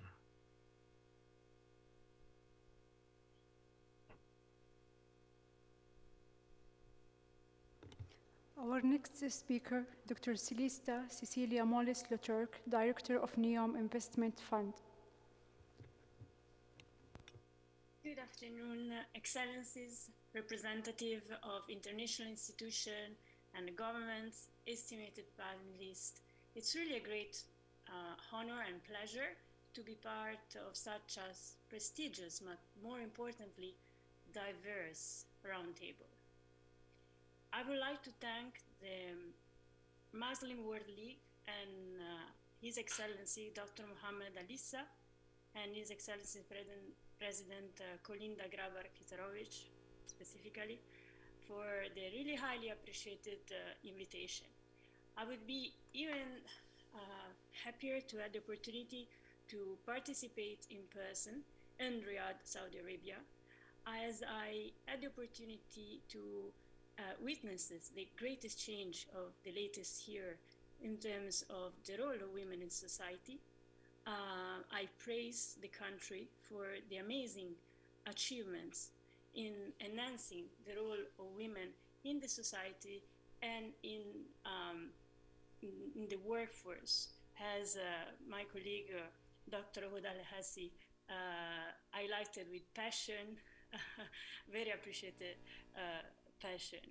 And I think that the new generation of Saudi Arabia are really one of the most important engines for the change. But without further ado, let me tackle today's topic. The role of women in society, and more specifically, gender equality in the financial sector. This is a topic very dear to me, and I as well think of great impact. Indeed, even if a lot has been done over the years in order to change the status quo, a lot more needs to be done to advance the gender equality agenda, and as well in order to address issues like reducing the gender gap in wage, as has been already said from many of my co-panelists, the gender gap in wealth, retirement, and as well capital raised. If you not address this issue and no progress is made to substantially reduce these gaps, it will negatively affect the long-term sustainable agenda and as well the economic growth. And I think there's a very important link between the inclusion of the female in the labor workforce and the economic growth. Nowadays, and even more so amid a terrible pandemic, we are all witnessing a dramatic acceleration of the sustainability agenda worldwide. And that's why this is a very important moment for us to address such a topic, because we are benefiting of an increasing awareness around the world of the importance of gender equality as a part of this specialty of the ESG increasingly important, I would say, revolution. Countries, corporations, international financial institutions, long-term investors, including sovereign fund, pension fund, central bank, are indeed integrating the so-called ESG-related consideration in their investment principle and strategy. And the evolution of the sustainability agenda has proved that in the long term, sustainability is not a nice-to-have slogan anymore, rather a necessity. And not only it doesn't harm profitability, as opposing entities claim, but actually enhance it. And gender equality is one of the most important elements of this sustainability agenda. And the untapped female contribution to the global market capitalization has been calculated up to $5.87 trillion. I think this is an important element for us to have even more reason for support, promote, enhance the sustainability agenda, more specifically the gender equality agenda. And I guess that, quoting some of my co-panelists, cooperation is an important element. With specific reference to gender equality in the financial sector, it has been extensively proven that companies that have a gender balance, both at the leadership and board level, are more profitable, especially in the long term. However, despite this data, there is still substantial room for improvement to support women representation. And that's why we need to support an increase of representation specifically in the financial sectors, at board level, C-suite level, and in startup and VC, CEO, and founder level. If you look at which is the situation now, indeed, we are still seeing that the management of mutual hedge private equity and venture capital funds, we have only 4% of women at the top of the pyramid. Women only control between 1% and 4% of the asset under management, and this can vary by diverse asset classes. That's why, in order to support a change, we need to increase from the beginning the participation in terms of education opportunities, in terms of breaking glass ceiling, and in terms of providing equal opportunities for women also in the financial sector, and not only in very well established funds, but more specifically also in terms of startups and VC. And when we look at the new generation, I think that that's an important element. The Saudi itself has looked with great interest how we can support the development of startups, VC, the private sectors, and how can this be attractive for female entrepreneurs and leaders. In this sense, nowadays, just to provide few data on which is the situation of the possibility for women who have a great idea and want to support startups and create their own business and startups, how much they can raise money compared to their male colleagues. So male entrepreneurs are able to grant 86% of the venture capital funding. The rest, the small rest, we're talking about 14%, goes to women. And that's something that we can contribute both at the private level, but at the government level as well. And among women itself, supporting through mentorship, supporting through funding, supporting through investment.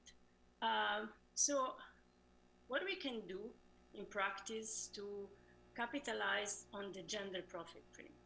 But we should definitely utilize both a top-down and bottom-up approach. And if you look from a long-term investor perspective, gender equality-related criteria should be incorporated, monitored, and measured in the investment principle and strategy. In a way, it's like having quotas, if you want to say, where diversity on boards is very important, diversity in leadership is very important. And I would like to highlight the fact that it's not enough to have a diverse investment fund, a diverse corporation. Women should be involved in the decision-making process. Otherwise, the diversity will not show. And that's why it's important to have diversity in the boards and at executive level. Otherwise, we have diversity in number, but not diversity in the decision-making process. And when I talk about diversity, I also highlight the fact that it's not just in gender, but also in age and experience. So gender is important, where we need women with different background, with different ages, different ideas, potentially different culture and different religion, in order to have potentially an overall understanding of different culture. So as we said, this is what we should do from a long-term investors that should also enhance through the engagement with the subsidiary, through proxy votes and active stewardship program. So for a long-term investor, I think this is also something that it's very clear in the financial sectors. It's not just at the top level that this change should happen, should be endorsed at the top level and should trickle down to all the subsidiaries. And I think that a top-down approach as well as a bottom-up approach could be the solution for really giving and providing women with more opportunity. From a government perspective, new regulation incentive, including tax breaks, can support the cultural shift, because we are really talking about the cultural shift. Among the many global initiatives promoted by both the private and public sectors is the WeGate, a platform established by the European Commission that supports females entrepreneurship. And I'm sure that there are many other initiatives. It would be too long now to list all of them. But as I said before, as well, a bottom-up approach is required to ignite a major cultural shift. And I think this is something we can do in our daily life at professional level in all our different job and role, where both entrepreneurial communities and venture capital work should enhance the recognition of women's work in the workplace, starting from the value they bring to the organization through the culture they help to create. And that's why the cultural shift should start from the recognition that actually women are able to create a culture of diversity. And how they do so? They do so through their empathy, motivation, inspiration, high standards, participative decision-making, and setting clear expectations. These actually are the key traits of the female leadership in driving performance. I also would like to highlight the fact that in this specific moment, when we look at the sustainability agenda, and especially after pandemic, we move from prioritizing climate change, governance and transparency into the social element. That's why I think this is a very appropriate moment to look how this change in culture and how the role of women can support the required high attention to the social element. And that can be translated in capacity to analyze risks, to have a major risk mitigation policy, in understanding needs. Working remotely can be very useful, it can be very difficult for women who have family, and so on and so forth. So, just to conclude, I think that the gender equality factor, it's a very important pillar in increasing importance of our impact to this and or contribution to the sustainability agenda. And quoting Kofi Annan himself, we should not consider this as just a goal itself, but I would say really a precondition for meeting the challenge that are much bigger in our world, such as reducing poverty, promoting sustainable development, and building governance. And that goes back in this change that is required by the global situation and by itself, the companies and the new cultural shift. Hence, the acceleration of the sustainability agenda may be an important element supporting the reduction of the gender gap in wage, wealth, retirement, and capital raising. And what we can do in our small contribution is encouraging more role models. And I guess that this panel provide us with many of these role models, and I'm very delighted to be inspired by them. More mentorship opportunities for young talent females, as well as more flexibility and attention to the work-life balance. And I think this is a very important element in order to add an important gender touch to a male-dominated industry. Thank you. Thank you so much. Our final participant today is Mr. Sedatian Sarin, a Turkish-American businessman. I leave you now with a pre-recorded message from him. Your Excellencies, Madam President of the Republic of Croatia and Secretary General of the Muslim World League, and esteemed attendees of the conference. First of all, I want to thank you for the invitation and opportunity to join you today representing the business world. Being a man, I realize that talking about the rights of women in front of you all today is problematic in of itself. Those watching and listening may wonder, how does he have the right to give his opinion about a woman's place in society? And they have reason. However, my incentive is talking about this issue is to recognize my privilege as a man and to take responsibility for my role. In doing so, I hope that other men can muster the courage to do the same. Because ultimately, there can be no change without collective effort and upheaval.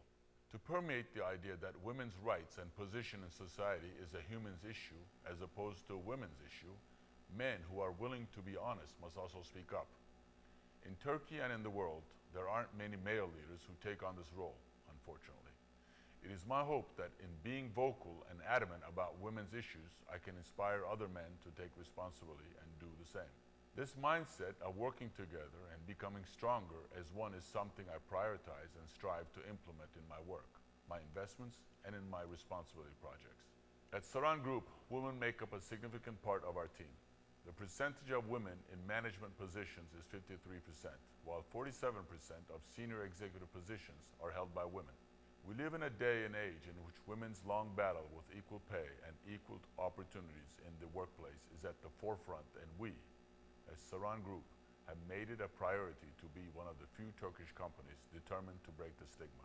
Besides work, I spend a considerable amount of my time participating in sports. These personal experiences have led me to the realization that engaging in sports is one of the best ways to create a sense of cooperation, mutual growth, and respect. Therefore, I've aimed to be able to imbue in my country a sense of equality which I believe can be achieved, at least in part, through sports. To this end, as Saran Group, we have built 21 indoor sports facilities across Turkey in the span of 21 years. We also support Turkey's Paralympic and handicapped teams and organize annual swimming festivities for mentally handicapped and Down syndrome athletes. Plus, we built 7 schools. Through these endeavors, we aim to promote a joint movement for growth for all individuals regardless of their gender, socioeconomic background, and/or disability. While sport is an inclusive setting which enhances collaboration, the issue of gender is one with an old and long history which requires deep-rooted collective action and shifts in mentality for there to be actual change. In Turkey, despite significant legislative and political commitments to combat gender inequality, the issue prevails. According to the World Economic Forum's Global Gender Gap Report 2021, Turkey ranks, unfortunately, 133rd among 156 countries in gender equality. Afghanistan, on the other hand, is 156th. The great leader and founder of the Republic of Turkey, Mustafa Kemal Atatürk, emphasized the need to bring equal rights to women, both in the realm of legislation and society. With his vision, Atatürk strongly defended and worked to promote girls' access to education, gender equality, and women's rights. In 1934, under Atatürk's presidency, Turkey was one of the first countries to recognize women's voting rights. The decision came even before countries like France and Switzerland, which by some are recognized as far more modern and prosperous societies. Despite there being many problems in Turkey at that time, women's issues were not relegated to second place. There are many political, social, and economic reasons as to why Atatürk is known as one of the greatest leaders of all time. But the reason his leadership was so groundbreaking was because it prioritized inclusivity and leadership for all. It is this mindset of looking at women's rights as a human's issue which must be overcome together that has inspired me to speak up as a businessman, as a father, and as a leader. My hope is that there will be more men who are willing to be honest, willing to take ownership and responsibility for the inequality that women face in our society, so that we can grow collectively, paving the way for a society in which all individuals can reach their full potential. Thank you.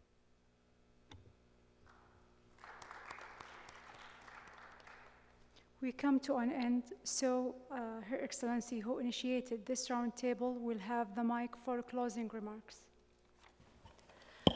Thank you very much.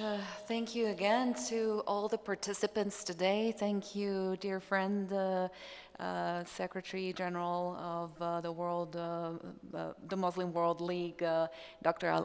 Alisa, and all of you for co-organizing this roundtable. We have heard a variety of messages today from different positions, but we all converge in one, and that is ensuring that women's rights are fully respected, empowering women, and realizing their full potential in every society. I would like to thank in particular Mr. Moratinos and Mr. Musa for referring to Afghanistan, but to other situations also from a variety of speakers where Islam is misinterpreted. I think it is of utmost importance that we have heard today the words how Islam makes men and women equal, and the words of, in particular, the persons of Islamic faith are a lot more credible than what we can say from our perspectives. Thank you again, and we will have so many takeaways and recommendations from today's roundtable. I wish you all a good night tonight, a lot of success in what you do, and I am looking forward to our continued cooperation. Shukran.